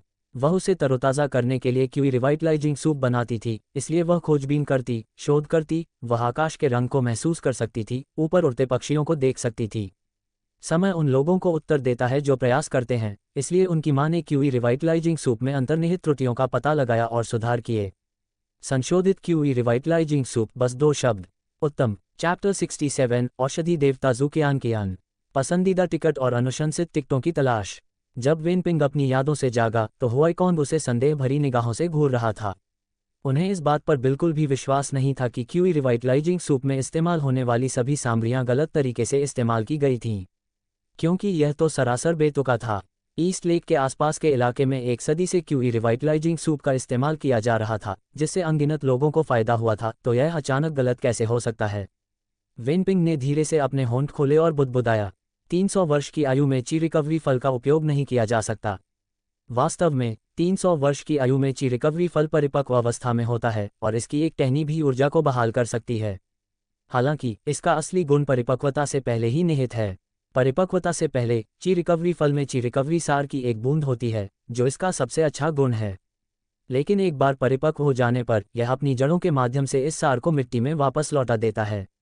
इसलिए परिपक्वता का अर्थ है विफलता। ची रिकवरी एसेंस। हुआईकॉन्ग के चेहरे पर थोड़ा सा बदलाव आया, वे 4 शब्द उसे कुछ कुछ जाने पहचाने से लगे, लेकिन उन्हें तुरंत याद नहीं आया। वेनपिंग ने आगे कहा, 300 साल की ऊर्जा पुनर्प्राप्ति के लिए इस्तेमाल होने वाले फलों में से लिली की उम्र 100 साल से कम, स्टार शेल की उम्र 30 साल से कम और तिरंगे फूल की उम्र 70 साल से कम नहीं होनी चाहिए, इत्यादि। सभी दिव्य सामग्रियों की उम्र बदलनी जरूरी है, अन्यथा यह एक ऐसा बीज बो देगा जिससे पीने वाले के लिए पृथ्वी भेदन द्वार खोलना 10 गुना कठिन हो जाएगा। इसके अलावा यह मध्य गहन क्षेत्र के द्वार को भी बंद कर देगा। उसकी माँ ने उसे जो कुछ बताया था उसमें से उसने अब केवल आधा ही बताया और बाकी आधा बताने का उसका कोई इरादा नहीं था। केवल औषधीय भोजन के बारे में अपनी समझ साबित करने के लिए ऐसा कहना मूर्खता होगी। लेकिन यह आधा भी, इससे हुआईकॉन्ग पूरी तरह से आश्चर्यचकित रह गया। चाहे सही हो या गलत, क्यूई रिवाइटलाइजिंग सूप की यह समझ अद्वितीय है। ईस्ट लेक में पिछली सदी में अभूतपूर्व घटना हुई है। जैसे ही हुआईकॉन्ग वेनपिंग के आखिरी बयान पर विचार करने लगा, उसके चेहरे पर सदमे के भाव ऐसे थे मानो उसके पीछे उगता हुआ सूरज चमक रहा हो। पूरी दुनिया को उलट पुलट कर देना। वह 100 से अधिक ऐसे लोगों को अच्छी तरह जानता था जिन्होंने क्यूई पुनर्जीवन सूप पिया था, फिर भी उनमें से केवल 3 ही पृथ्वी भेदन मध्याह्न द्वार खोलने में सफल हुए। ये निश्चित रूप से संयोग नहीं है। यदि यह वास्तव में वैसा ही है जैसा वेनपिंग ने दावा किया है, तो क्यूई पुनर्जीवन सूप एक गहन क्षेत्र के साधक को मध्य गहन क्षेत्र तक पहुंचने में भी निराशाजनक बना सकता है। किसी को ये किसी शरीर परिष्करण 13वीं परत के साधक के लिए गहन प्राप्ति की आशा हमेशा के लिए खो देने से भी अधिक पीड़ादायक लग सकता है। पंथ के नेता वेन, आपने ये सब कहाँ से सीखा? मेरे गुरु से। क्या मैं पूछ सकता हूँ कि वेन संप्रदाय के वरिष्ठ गुरु कौन हैं जिन्होंने क्यूई रिप्लेनिशिंग पाउडर से जुड़ी इस सदी पुरानी समस्या का पता लगाया? मेरी स्वामिनी मेरी माँ हैं, वेनपिंग ने मुस्कुराते हुए जवाब दिया। बिना सोचे समझे हुआईकॉन्ग ने पूछा, पंथ के नेता वेन, क्या मैं आपकी माता का आदरणीय नाम जान सकता हूँ? वेनपिंग चुप हो गया, फिर मन ही मन बुदबुदाया, मेरी माँ। उनकी माता का नाम है लॉन्गजू। लेकिन ये नाम केवल उसे और उसके पिता को ही पता था। अमर संप्रदाय के प्रमुख सदस्यों को भी उसके उपनाम के अलावा इस नाम के बारे में कोई जानकारी नहीं थी। जहां तक इस बात का सवाल है कि उसकी माँ अपना नाम क्यों नहीं बता रही थी, वेनपिंग ने पूछा था, लेकिन उसने कभी जवाब नहीं दिया। जब हुआईकॉन्ग ने पूछा तो उसने स्वाभाविक रूप से कोई जवाब नहीं दिया। माफ़ कीजिएगा, मेरी माँ को यह पसंद नहीं है कि दूसरे लोग उनका नाम जानें। समझा? हुआईकॉन्ग ने कुछ निराशा के साथ सिर हिलाया। फिर उसने रसोई में व्यस्त यांग परिवार के नौकरों को पुकार कर कहा, काम बंद करो और आग बुझाओ। ये शब्द सुनकर यांग जोंगजियान को गहरा दुख हुआ। 5000 सोने के सिक्के यूं ही बर्बाद हो गए। ए लॉन्ग अभी कुछ बोलने ही वाला था कि हुआईकॉन्ग ने उसे घूर कर देखा। कोई विकल्प न होने के कारण ए लॉन्ग उदास होकर भीड़ के पीछे छिप गया, न तो बोलने की हिम्मत की और न ही हस्तक्षेप करने की। एक बार फिर चेहरे पर थप्पड़ पड़ने का एहसास बिल्कुल भी सुखद नहीं था। हुआईकॉन्ग ने आगे कहा, पंथ के नेता वेन, हुआईकॉन्ग की लापरवाही के लिए मुझे क्षमा करें। मुझे कभी एहसास नहीं हुआ कि इस क्यूई पुनर्जीवन सूप का खतरा इतना बड़ा था। यह मामला डेमन शेफ और मेरे बीच का है, इस पर और चर्चा करने की आवश्यकता नहीं है। अच्छे कर्म करने से कभी कभी अच्छा फल नहीं मिलता, समझा? हुआई ये मूर्ख नहीं था। अगर आज क्यूई रिवाइटलाइजिंग सूप से जुड़ा मामला बाहर आ गया तो यह निश्चित रूप से प्रोफाउंड दायरे को आकर्षित करेगा। अमर संप्रदाय की वर्तमान स्थिति गहन क्षेत्र के लालच का सामना करने में असमर्थ थी। चर्चा के बाद वेनपिंग रसोई से चली गई। हुआईकॉन्ग ने औषधीय भोजन इकट्ठा करने के लिए लोगों को संगठित करना शुरू किया और उसे स्वयं खा लिया। अधूरे तैयार किए गए क्यूई रिवाइटलाइजिंग सूप का बहुत कम प्रभाव पड़ा। चाहे कुछ भी हो जाए, इन 5000 सोने के सिक्कों को बर्बाद नहीं किया जा सकता था। लेकिन यूनलान पर्वत से नीचे आने के बाद हुआईकॉन्ग कुछ उदास लग रहा था और हाल की घटनाओं के बारे में सोच रहा था। ये देखकर पास में मौजूद यांग जोंगजियान का मनोबल भी थोड़ा प्रभावित हुआ। भलाई करने के इरादे से लगभग नुकसान पहुंचाने का अनुभव अप्रिय था। लेकिन जब हुआइकोंग यूनलान पर्वत की तलहटी में पहुंचा तो वह अचानक पीछे मुड़ गया क्योंकि उसे कुछ याद आ गया था। ची रिकवरी एसेंस, ये 4 शब्द किसने कहे थे? ईस्ट लेक के पहले औषधि देवता जू कियान, एक व्यक्ति जो 20 साल पहले अचानक गायब हो गया था और 5 साल पहले ईस्ट लेक सेंटर में औषधि देवी जू कियान के रूप में फिर से प्रकट हुआ। झुंझुने बेचने वाले एक छोटे से स्टॉल पर एलोंग और अन्य लोग अभी अभी गुजरे थे और उन्हें बेचने वाले अधेड़ उम्र के व्यक्ति ने तुरंत कलम और कागज निकाल लिया। स्विश स्विश स्विश, उसने जल्दी से एक पैराग्राफ लिखा, फिर मुड़कर अपने पीछे वाली गली में चला गया और अपनी दुकान को बिना किसी की देखरेख के छोड़ दिया। कुछ घंटों बाद ये नोट एक नए स्थान पर पहुंचा, काओशान संप्रदाय के विधि प्रवर्तन कार्यालय में। फ्लावर लियाओ ने उस पर कुछ बार नजर डाली, मेज पर हाथ पटका, अपनी भौहें सिकुड़ी और कुछ बुदबुदाया। जैसा कि मैंने उम्मीद की थी, अमर संप्रदाय में वह गहन क्षेत्र वास्तव में ठीक हो रहा है। कमरे के कोने में अचानक एक आदमी अंधेरे से बाहर निकला, उसकी चाल धीमी लेकिन असाधारण रूप से स्थिर थी। कुछ कदम चलने के बाद वह रुक गया। उसके हुड के नीचे छिपी ठंडी निगाहें फ्लावर लियाओ पर टिक गईं, जिसने तब कहा, सर, क्या हमें पहले संप्रदाय प्रमुख को सूचना देनी चाहिए? नहीं, ये काम पूरा होने के बाद रिपोर्ट करने में अभी देर नहीं हुई है। यांग परिवार के मामले ने पहले ही हमें बदनाम कर दिया है। इस बार मुझे हंगामा खड़ा करना होगा ताकि उन लोगों को हमारे कानून प्रवर्तन हॉल की ताकत का पता चल सके। काय करते, यूनलान पर्वत तक नहीं पहुंचा जा सकता, वहां शक्तिशाली रक्षक तैनात हैं। फ्लावर लियाओ की ताकत निर्विवाद थी। संप्रदाय के नेता के अलावा वह काओशान संप्रदाय में सबसे शक्तिशाली था, फिर भी उसे हार का सामना करना पड़ा। वह रात का शिकारी था, एक हत्यारा था, लेकिन शरीर परिष्करण की 13वीं परत का अजेय स्तर भी उसे पराजित नहीं कर सका। अमर संप्रदाय में जाना उसके लिए अपनी मौत को गले लगाने जैसा होगा। कुछ क्षणों की चुप्पी के बाद फ्लावर लियाओ ने कहा, अपनी टुकड़ी को तैयार करो। जैसे ही अमर संप्रदाय का कोई भी सदस्य यूनलान पर्वत से निकले, उसे तुरंत पकड़ लो। मुझे ये जानना ही होगा कि अमर संप्रदाय में इस समय वास्तव में क्या हो रहा है। शैडो ने सिर हिलाया। उनकी टुकड़ी को शैडो स्क्वाड कहा जाता था। ये वही टीम थी जिसने एक बार बॉडी रिफाइनिंग 13th लेयर को घेर कर मार डाला था। पिछली बार जब ये टीम इकट्ठा हुई थी तो वह अमर संप्रदाय के ग्रैंड एल्डर की हत्या करने के लिए थी, जो कथित तौर पर गहन क्षेत्र के बेहद करीब थे, लेकिन शैडो स्क्वाड के सामने एक पल भी जीवित नहीं रह सके। अमर संप्रदाय के ग्रैंड एल्डर की हत्या के बाद उन्हें कैंगवू शहर में नए हत्या नेटवर्क स्थापित करने के लिए भेजा गया था। वर्तमान में उनमें से किसी की भी शक्ति बॉडी रिफाइनिंग 11 लेयर से कम नहीं थी। एक बार फिर से इकट्ठा होना एक ऐसा दिन हो सकता है जो पूरे कांगवू शहर को हिलाकर रख दे। शैडो समझ गया, इस बार फ्लावर लियाओ वास्तव में अपनी प्रतिष्ठा को पुनः प्राप्त करने और अमर संप्रदाय के खिलाफ आक्रमण की योजना बनाने का इरादा रखता है। इस स्थिति को देखते हुए स्वाभाविक रूप से वह अग्रणी बनना चाहता था ताकि यूनलान पर्वत तक न पहुंच पाने की अपनी शर्मिंदगी का भी प्रायश्चित कर सके। लॉ एन्फोर्समेंट हॉल से निकलते हुए शैडो अपने डार्क नाइट पवेलियन में पहुंचा और बुकशेल्फ पर रखे जेड बॉक्स से एक चमकती हुई जेड वस्तु निकाली। उसने उसे हाथ में लिया और तुरंत मसल दिया। जुगनुओं जैसी चमक अचानक टिमटिमा उठी और फिर एक लाल धुंध में बदल गई जो फैल गई। इसका कुचल जाना इस बात का प्रतीक था कि अगले 1 घंटे के भीतर शैडो स्क्वाड के 7 सदस्य डार्क नाइट पवेलियन में इकट्ठा होने वाले थे।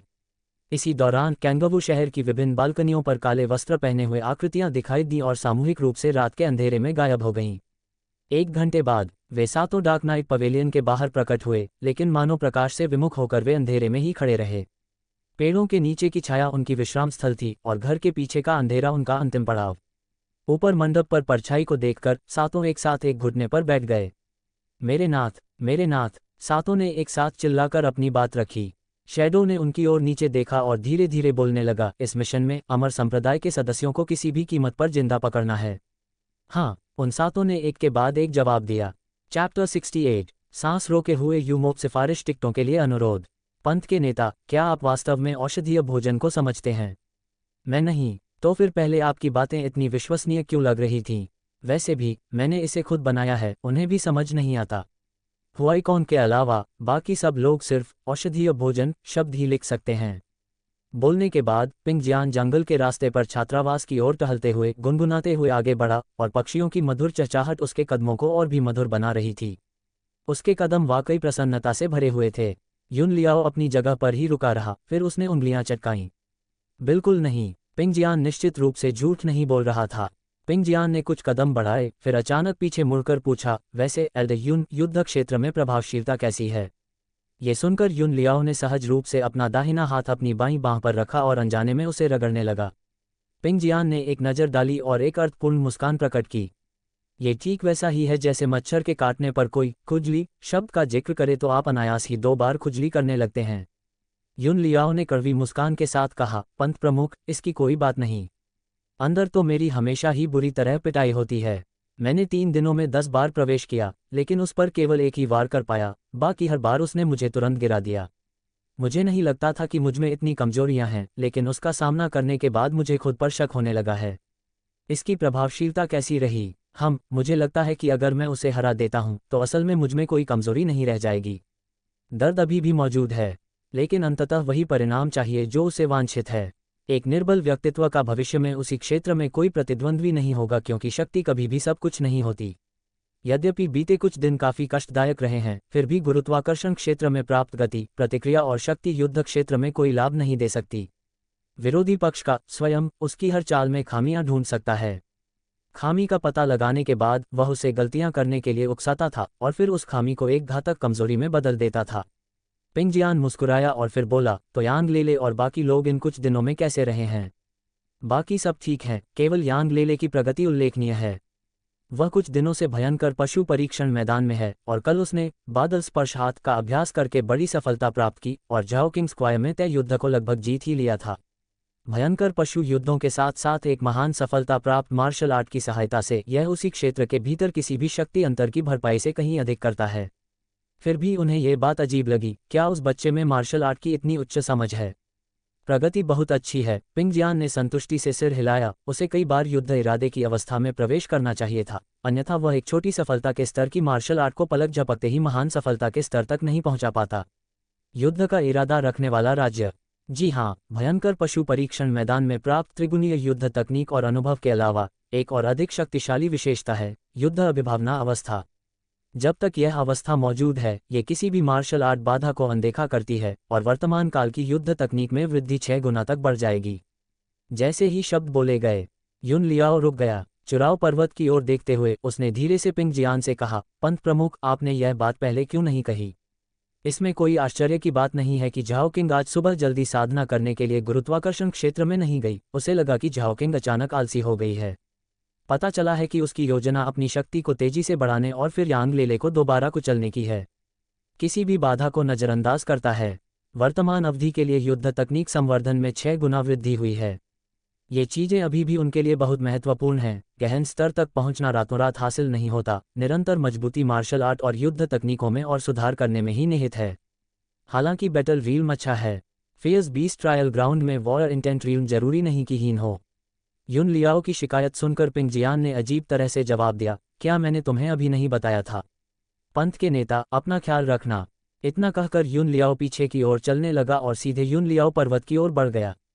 पिंग जियान ने बेबसी भरी मुस्कान के साथ देखा, फिर छात्रावास क्षेत्र में पहुंचा, जहां उसने यूमो को झील के किनारे मछली पकड़ते हुए देखा। 4 दिनों के बाद यूमो का चेहरा अब गुलाबी हो गया था, जबकि पिछले दिनों वह काफी पीला पड़ गया था। एक सामान्य व्यक्ति की तुलना में वह अभी भी कुछ हद तक बीमार प्रतीत होता था। जैसे ही यूमो ने पिंग जियान को देखा, उसने कोई भाव नहीं दिखाया और बस इतना कहा, छोटे भाई, मैंने तुम्हें अपना इलाज कराने के लिए 1 लाख से ज्यादा सोने के सिक्के खर्च किए हैं। कुछ दिनों में सिर्फ एक बार आना कुछ ज्यादा ही है, क्या तुम्हें ऐसा नहीं लगता? ऐसा कहा जाता है कि चिकित्सकों का हृदय माता पिता जैसा होता है, क्योंकि वे प्रतिदिन मरीजों से मिलने जाते हैं। वे मरीज की हालत के बारे में पूछताछ करते हैं, बुखार की जांच करें और वर्तमान शारीरिक स्थिति का आकलन करें। लेकिन पिंग जियान ने इनमें से कुछ भी नहीं किया और उसे 4 दिनों के लिए अकेला छोड़ दिया, जहां समय बिताने के लिए उसके पास मछली पकड़ने के अलावा कोई चारा नहीं था। हालांकि इस झील की मछलियां मानो जादुई हो गई थीं, वे कुछ भी नहीं खा रही थीं, जिसके परिणामस्वरूप 3 दिनों तक एक भी मछली नहीं पकड़ी गई। फिर भी उसके पास कोई और रास्ता नहीं था, उसे खाली समय में मछली पकड़नी ही पड़ती थी, क्योंकि समय बिताने का यही एकमात्र तरीका था। पिंग जियान ने जवाब दिया, तुम कोई बिकिनी पहनने वाली खूबसूरत लड़की तो हो नहीं, मुझे हर दिन तुम्हारी खैरियत क्यों देखनी चाहिए? बिकिनी, यह उस तरह का कपड़ा है जो केवल 3 बिंदुओं को ही ढकता है। ये कहने के बाद पिंग जियान ने अपने हाथ से एक इशारा किया, जिससे यूमो ने अपना सिर हिलाया और अनियंत्रित रूप से हंसने लगा। चेहरे के भाव अचानक स्थिर हो गए। सचमुच, इसका मतलब यह है कि वह थोड़ी सी नग्नता दिखाने वाली महिला से भी कमतर है। उसके लिए कोई सम्मान नहीं। क्या गहन लोग सम्मान के योग्य नहीं है? गुस्सा मत करो, गुस्सा मत करो। यूमो ने जल्दी से खुद को दिलासा दिया क्योंकि पिंग जियान के साथ उसकी पिछली 2 मुलाकातों ने उसे गुस्से से लगभग मार ही डाला था। मान लीजिए कि यह व्यक्ति अपने गहन क्षेत्र की स्थिति को नहीं पहचानता है। हाँ, उन्हें ईस्ट लेक स्थित प्रोफाउंड दायरे की स्थिति के बारे में बिल्कुल भी जानकारी नहीं है, अन्यथा वह उसके साथ ऐसा व्यवहार नहीं करता। इसी समय झाओ किंग और हुआई ये घर से बाहर आए और झाओ यी को अपने साथ ले आए।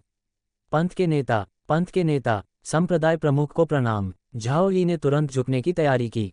पिंग जियान मुस्कुराया और बोला, झाओ यी, झुकने की कोई जरूरत नहीं है, अमर संप्रदाय में बस एक सिर हिलाना ही काफी है। झाओ यी ने सिर हिलाया। उन्हें उम्मीद नहीं थी कि पिंग जियान इतनी सहज स्वभाव की होंगी। ये पहली बार है जब उसने किसी संप्रदाय के नेता को शिष्यों से प्रणाम न करने के लिए कहते हुए देखा है। वाह, क्या गजब का लड़का है, यूमो ने हंसते हुए कहा। पिंग जियान के इस रवैये की वह काफी तारीफ कर रही थी। पिंग जियान को नमस्कार करने के बाद हुआई ये जल्दी से यूमो को नमस्कार करने के लिए आगे बढ़ी। सुप्रभात अंकल यू। यूमो को अचानक एक ख्याल आया और उसने कहा, लिटिल लीफ ठीक है, और वह युवती झाओ किंग क्या आज मुझसे बात करना चाहेगी? झाओ किंग ने उत्तर दिया, लेकिन हमें अभी भी साधना करनी होगी। हुआई ये ने सहमति में सिर हिलाया। यूमो ने कुछ देर सोचा और फिर कहा, जब तक तुम मुझसे बात करते रहोगे मैं तुम्हारी साधना का मार्गदर्शन करूंगा, ये सुनिश्चित करते हुए कि तुम उसी क्षेत्र में अजेय हो जाओ। गहन क्षेत्र में किसी व्यक्ति के रूप में मार्गदर्शन प्रदान करने का यह उनका पहला अनुभव है। उन्होंने इतने वर्षों में अपने साथ मौजूद ड्रैगन का भी कभी मार्गदर्शन नहीं किया था। उसका इरादा दोनों युवतियों को अपने साथ बातचीत करने के लिए लुभाना था, जिससे मछली न पकड़ पाने की उनकी बोरियत दूर हो सके। लेकिन हुआई ये ने सबसे पहले अपना सिर हिलाया। इसके तुरंत बाद झाओ किंग ने भी अपना सिर हिलाया। हुआई ये ने पूछा, आप पढ़ा रहे हैं? फिर वह धीरे से खुद से कुछ बुदबुदाए। क्या गहन क्षेत्र उसे यांग लेले की शक्ति तक पहुंचने में मार्गदर्शन कर सकता है? यह असंभव लगता है। तब हुआई ये ने कहा, छोड़ो इसे, तुम्हारा शिक्षण बहुत धीमा है। चैप्टर 69, क्या मैं गहन क्षेत्र में हूँ? सिफारिश टिकटों का अनुरोध। यू सीनियर, हम जल्दी से मजबूत बनना चाहते हैं, आप बहुत धीरे धीरे सिखाते हैं। झाओ किंग ने भी अपनी राय रखी। ये सुनकर यूमो को थोड़ी निराशा हुई और उसने हाथ हिलाकर उन दोनों युवतियों को जाते हुए देखा। दिल का दर्द, हाथ में दर्द, बाएं पैर की दूसरी उंगली में भी दर्द हो रहा है। क्या मैं एक नकली गहन क्षेत्र का व्यक्ति हूँ? यूमो ने निराशा से आह भरते हुए धीरे से कहा। खैर, वेनपिंग द्वारा उसके साथ ऐसा व्यवहार करना समझ में आता है, क्योंकि वेनपिंग के पास ऐसा करने का कौशल और आत्मविश्वास है। लेकिन हुआई ये अभी केवल शरीर परिष्करण के तीसरे स्तर तक ही पहुंचा है और झाओ किंग केवल शरीर परिष्करण के छठे स्तर तक। फिर भी उसने, जो गहन स्तर का है, उन्हें मार्गदर्शन देने की पेशकश की। उन्हें तो लगता था कि वह बहुत धीरे पढ़ाते हैं। इस दुनिया में क्या खराबी है? क्या अब गहन क्षेत्र का कोई मूल्य नहीं रह गया है? क्या फ्लावर मून सिटी में अभी भी सैकड़ों लोग उन्हें उपहार देने और उनका मार्गदर्शन मांगने के लिए कतार में नहीं खड़े थे? नन्हे बच्चे, थोड़ी देर मुझसे बातें क्यों नहीं करते? यूमो ने तुरंत झाओ यी की ओर देखा और फिर एक ऐसी सुलह की पेशकश की जिस पर उसे खुद भी यकीन नहीं हो रहा था। छोटे बच्चे, थोड़ी देर मुझसे बात करो, मैं तुम्हारी साधना में मार्गदर्शन करूंगा। मैं गहन स्तर का हूँ। गहन स्तर का? ये सुनकर झाओ यी ने अजीब सी मुस्कान दी। किसी प्रोफाउंड रील्म ने कब दूसरों को बार बार बताया है कि वह एक प्रोफाउंड रील्म है? झाओ यी ने विनम्रतापूर्वक मना करते हुए कहा, वरिष्ठ महोदय, धन्यवाद, मुझे कुछ काम है। मैं तुम्हें ग्रेड दर्ज करने की तकनीक सिखाऊंगा। स्विश। यूमो ने सीधे अपनी छाती से चांदी की पन्नी से ढकी एक किताब निकाली। वेनपिंग ने देखा कि झाओ यी अभी भी नहीं आया है। ये सोचकर कि वह यूमो के आत्मसम्मान को चकनाचूर नहीं होने दे सकता, उसने कहा, यू सीनियर वास्तव में एक गहन स्तर के व्यक्ति हैं। अगर वह आपको सिखाना चाहते हैं तो उनसे सीखिए। हाँ, मैं सचमुच एक गहन स्तर का व्यक्ति हूँ। हालांकि वेनपिंग के शब्द कुछ अटपटे लग रहे थे, लेकिन वह केवल उन्हीं शब्दों को दोहरा सकता था, नहीं तो कोई उस पर विश्वास नहीं करेगा। संप्रदाय के नेता को भी ऐसा कहते सुनकर झाओ यी के चेहरे पर गहरा आश्चर्य झलक रहा था। गहन क्षेत्र, वह अब और बोल नहीं पा रहा था। ये दृश्य देखकर यूमो के चेहरे पर आखिरकार मुस्कान आ गई। ये पहली बार था जब उन्हें यह एहसास हुआ कि किसी का उनसे सीखना इतना खुशी का अनुभव हो सकता है। इसी समय वेनपिंग ने एक सिगार निकाला, फिर उसके पास जाकर यूमो को देते हुए सलाह दी, यू सीनियर, इसे पीना याद रखना। चिंता मत करो, यूमो ने आश्वासन दिया और फिर झाओ यी को अपने पास बुलाया। वेनपिंग छात्रावास क्षेत्र छोड़ने के बाद सीधे टिंग्यू पवेलियन लौट आया। उसने पिछले कार्य से मिले पुरस्कारों में से केवल एक का ही उपयोग किया था और उसके अधीन मौजूद ज्ञान का अभी तक उपयोग नहीं किया गया था। आज उसने कुछ भी न करने, केवल बार ड्रैगन के क्रोध का अभ्यास करने की योजना बनाई थी। मुझे छात्रावास क्षेत्र से जोड़ो। इसके साथ ही टिंग्यू पवेलियन ने छात्रावास क्षेत्र के समान ही स्थापना क्षमता प्राप्त कर ली। इसी दौरान वेनपिंग पालथी मारकर बैठ गया, ज्ञानोदय को सक्रिय किया और याद दिलाया, टिंग्यू मंडप की सुरक्षा को सक्रिय करो, किसी को भी पहाड़ पर चढ़ने की अनुमति नहीं है। ज्ञानोदय की अवस्था सक्रिय हो गई। गति में 90 गुना वृद्धि। गति में वृद्धि देखकर वेनपिंग प्रसन्न हो गई। भाग्य अब भी उतना ही विद्रोही है। इस बार इसे 90 बार निकाला गया है। हालांकि पहली बार की 99 गुना वृद्धि की तुलना में थोड़ा अंतर है, लेकिन यह अंतर इतना ध्यान देने योग्य नहीं है। नीदर कल्टीवेशन अवस्था में प्रवेश करते ही वेनपिंग एक काले बार ड्रैगन में परिवर्तित हो गया। एक छलांग के साथ, हजारों मील की उड़ान भरते हुए, सफ़ेद बादलों के साथ, तूफानों के साथी के रूप में, गरज के साथ, भारी बारिश बरस रही थी। एक गीत, पहाड़ और नदियां चकनाचूर हो जाती हैं, ऊंचे पहाड़ कांप उठते हैं, धरती फट जाती है। एक हलचल, नदियां उफान पर, दुनिया का रंग बदल गया। ... जब रात हो गई, यूनलान पर्वत की तलहटी में काले वस्त्र पहने एक अधेड़ उम्र का व्यक्ति छज्जे के नीचे अंधेरे में चल रहा था। लगभग 130 पाउंड वजनी दिखने वाले उसके पैर पत्थर के फुटपाथ पर इतनी खामोशी से पड़ रहे थे मानो कोई भूत हवा में तैर रहा हो। अगर वह मजबूती से न चल रहा होता तो उसे देखकर यकीनन डर जाता। जब वह यूनलान पर्वत की तलहटी में स्थित तलवार स्तंभ के सामने पहुंचा तो वह रुक गया। अचानक उसने 1000 परतों वाली पत्थर की सीढ़ियों की ओर देखा। घूंघट थोड़ा सा हिला, शायद वह हौंफ रहा था, या शायद वह मुस्कुरा रहा था। एक छोटा, पतनशील अमर संप्रदाय ऐसे बात कर रहा है मानो वह कभी 2 सितारा संप्रदाय रहा हो। संरक्षक, यदि ऐसे शक्तिशाली संरक्षक होते तो अमर संप्रदाय ने अब तक हमारे खिलाफ जवाबी कार्रवाई शुरू कर दी होती। अब तक कोई आवाज़ क्यों नहीं उठी है? अगर आप चाहें तो अपनी योजनाओं पर चर्चा कर सकते हैं। मेरे पास आप सभी के साथ बार बार बातचीत करने का समय नहीं है। अवसर केवल उन्हीं को मिलते हैं जो तैयार रहते हैं। उस समय एंड शैडो ने अकेले ही काम किया था और इसी तरह उसने नाम कमाया और नेता बना।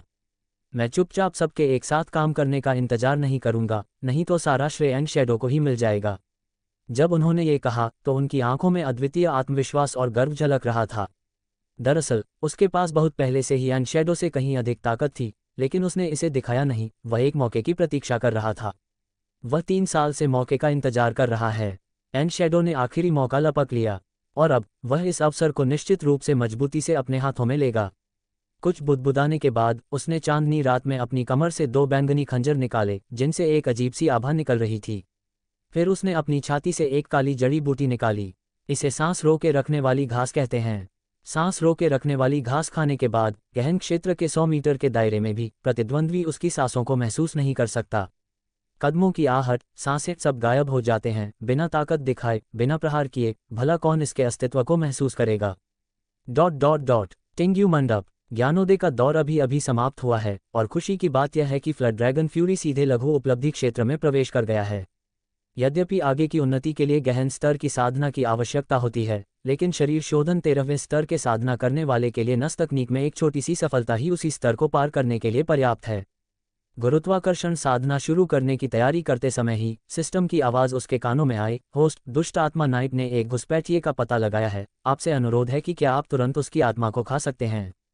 इंतज़ार। वेनपिंग ने खुद को अच्छे से लपेटा और टिंग्यू पवेलियन से बाहर निकल गया। क्या सिस्टम मुझे घुसपैठिए की बुनियादी जानकारी देखने देगा? हाँ। सिस्टम की आवाज़ धीमी पड़ गई और उसकी आंखों के सामने एक नक्शा प्रकट हो गया। जंगल में एक लाल त्रिकोणाकार बिंदु तेजी से आगे बढ़ रहा था, जिसके ऊपर व्यक्तिगत जानकारी लिखी हुई थी। जुबान ये, लिंग पुरुष, आयु 45, क्षेत्र शरीर परिष्करण 12वीं परत, अंधकार में छिपा शिकारी, एक ही वार में मार डालने की क्षमता रखता है, 12वीं परत और यहां तक कि 13वीं परत के क्षेत्र में भी मारने में सक्षम है। अप्रत्याशित रूप से यह 12वीं परत का शरीर परिष्करण करने वाला हत्यारा है। ये यूनलान पर्वत की तलहटी में प्रकट हुए पिछले हत्यारे से अधिक शक्तिशाली होना चाहिए। लगता है कि बूढ़े रोन को मेरे द्वारा अपमानित किया जा रहा था और काओशान संप्रदाय के लोग क्रोधित हो गए। इसके बाद धीरे से कुछ बुदबुदाते हुए वेनपिंग नक्शे पर बने लाल त्रिकोण बिंदु की ओर दौड़ने लगी। हालांकि कुछ देर तक मुख्य हॉल के किनारे पर लाल त्रिकोण के मंडराते रहने के बाद वह मुख्य हॉल से गुजर गया और बिना किसी उद्देश्य के इधर उधर भटकने लगा। वेनपिंग ने आगे बढ़ने की बजाय मुख्य हॉल की छत पर खड़े होकर सिस्टम द्वारा उसकी आंखों को प्रेषित छवि को देखना जारी रखा। उन गहरे बैंगनी रंग के खंजरों को देखकर वेनपिंग के चेहरे के भाव बदल गए। रात्रि दानव, कैंगवू शहर के 10 सबसे प्रसिद्ध हथियारों में से एक। इसके हाथों मारे गए लोगों में पिछले 10 वर्षों में शरीर परिष्करण 13वीं परत के कम से कम 10 साधक शामिल हैं। काओशान संप्रदाय ने वाकई में बड़ा कदम उठाया है, यहाँ तक कि नाइट डेमन के साथ हथियारों को भी भेजा है। तो चलिए देखते हैं कि आप वास्तव में क्या करने का इरादा रखते हैं। इतना कहने के बाद वह सीधे प्रतिद्वंद्वी की ओर बढ़ा, पहाड़ को ऐसे पार कर रहा था मानो समतल जमीन पर चल रहा हो। चैप्टर 70। हत्यारा आता है। पेड़ स्थिर रहना चाहते हैं लेकिन हवा रुकने का नाम नहीं ले रही है। जुबान ये अंधेरी रात में घने जंगलों से बिना एक पत्ते को छुए गुजरा, एक काले चौंके हुए हंस में परिवर्तित हुआ और जंगल में भाग गया। हर तरफ तलाश करने के बावजूद अमर संप्रदाय का एक भी व्यक्ति नजर नहीं आया। क्या यही सब कुछ है? उन्हें खुद भी नहीं पता कि वे क्या योजना बना रहे हैं। मुझे लगता है कि वे अमर संप्रदाय के भीतर किसी जीवित व्यक्ति को खोजने की योजना बना रहे हैं। जुबान ये ने व्यंग्य भरी मुस्कान के साथ खुद से कुछ बुदबुदाया।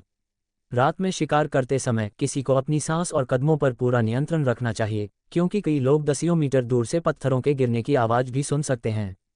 और उसके लिए वह जिसे भी मारना चाहता है वह इसी श्रेणी का है। इसलिए उसने अपनी धड़कन को भी नियंत्रित करने का प्रशिक्षण लिया ताकि दुश्मन को कोई आवाज़ सुनाई न दे और उन्हें कोई सुराग न मिले। पकड़े गए हत्यारे के पास या तो भागने या मरने का ही विकल्प होता है। इतने सारे मिशनों के बाद ये पहली बार था जब उसने खुलकर और कुछ भावनाओं के साथ बोलने का साहस किया। इसी क्षण यूमो, जो तालाब के किनारे झाओई के साथ बातचीत कर रही थी, अचानक उठ बैठी। हालांकि वर्तमान में वह शरीर परिष्करण के क्षेत्र में है, लेकिन उसकी सुनने और अंतर्ज्ञान करने की क्षमता कमजोर नहीं हुई है। वह अभी भी 100 मीटर के भीतर फुसफुसाहट सुन सकता है और 100 मीटर के भीतर किसी भी हत्या के इरादे का पता लगा सकता है। रात का हत्यारा, ये कहकर यूमो ने अपना सिर घुमाकर अपने पीछे घने जंगल की ओर देखा। घोर अंधेरी रात और झींगुरों की चहचहाहट के अलावा वहां और कुछ भी नहीं था। यूमो ने मुस्कुराते हुए कहा, तो यह एक शिकारी है जिसने सांस रोके रखने वाली घास ली है। लगता है इस यात्रा का मकसद लक्ष्य को मारना था, लेकिन मेरी मौजूदगी के कारण तुम बस बदकिस्मत हो। युवक, अंदर जाकर सो जाओ। वरिष्ठ महोदय, अब आप बात नहीं करेंगे। झाओई अपनी अधनी नींद से जागा, खड़ा हुआ और आलस से अंगड़ाई ली। यूमो को सिर हिलाते हुए देखा, फिर जम्हाई ली और वापस घर के अंदर चला गया। यूमो ने यह सुनिश्चित किया कि झाओई ने दरवाजा बंद कर दिया है, फिर पीछे मुड़कर देखा, दोबारा बैठ गया और मछली पकड़ने का डंडा उठा लिया। ... जुबान ये छात्रावास के बाहर खड़ा होकर झाओई को घर में प्रवेश करते हुए देख रहा था और उसने यूमो को वहां मछली पकड़ते हुए देखा। आप एक ही हो। जुबान ये ने पहले इस बुजुर्ग को बांधने का फैसला किया। किसने उसे रात में सोने नहीं दिया और यहां मछली पकड़ने जाने दिया? पहले बड़े को बांधो, फिर उस जवान लड़के को बांधो।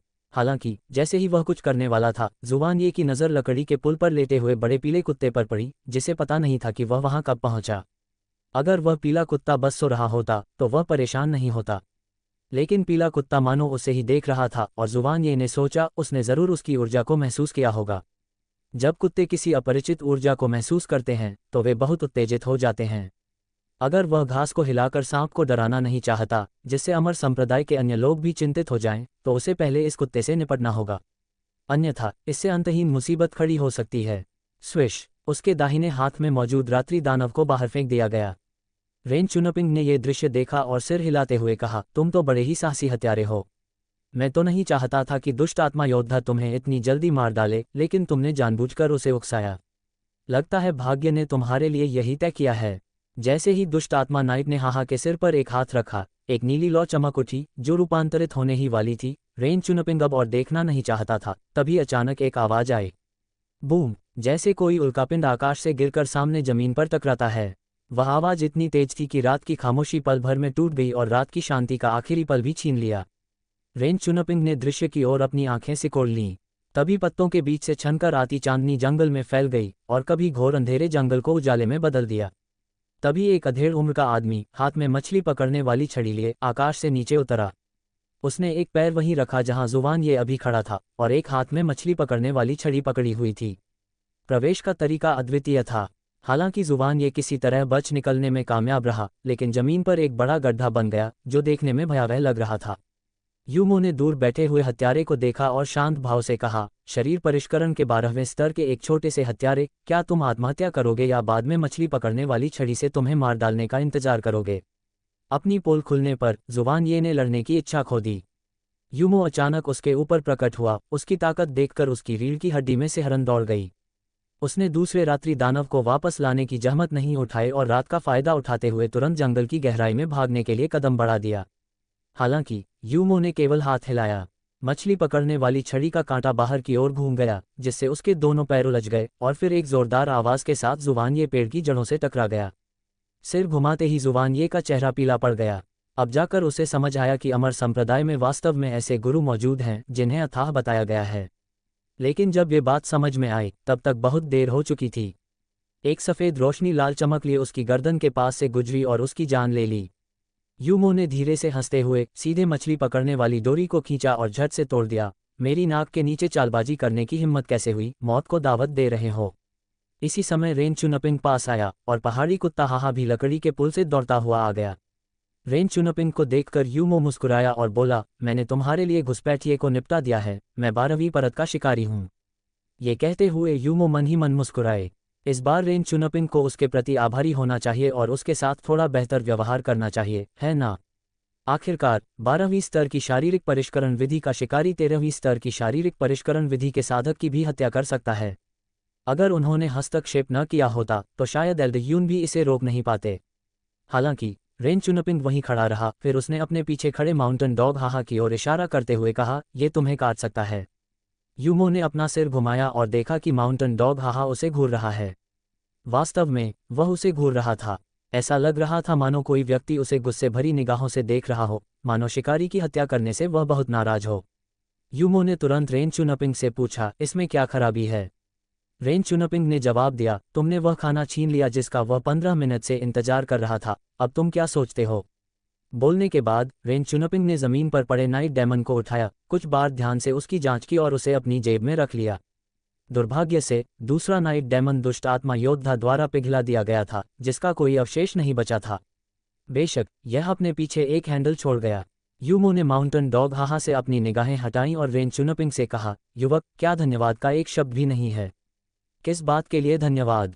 मैंने हत्यारे से निपटने में आपकी मदद की, वह 12वीं परत का बॉडी रिफाइनिंग था, अगर आप उसका सामना करते तो निश्चित रूप से आपकी मौत हो जाती। हाहा, इस पर वह कुछ कहना चाहता था, माफी मांगने में क्या हर्ज है? क्योंकि तुमने मेरे दुष्ट आत्मा योद्धा का खाना चुरा लिया है। अगर तुम कुछ 100 से लेकर 1000 सोने के सिक्के चुका दोगे तो मैं तुम्हें माफ कर दूंगा। ठीक है सीनियर यू, नहा लो और सो जाओ।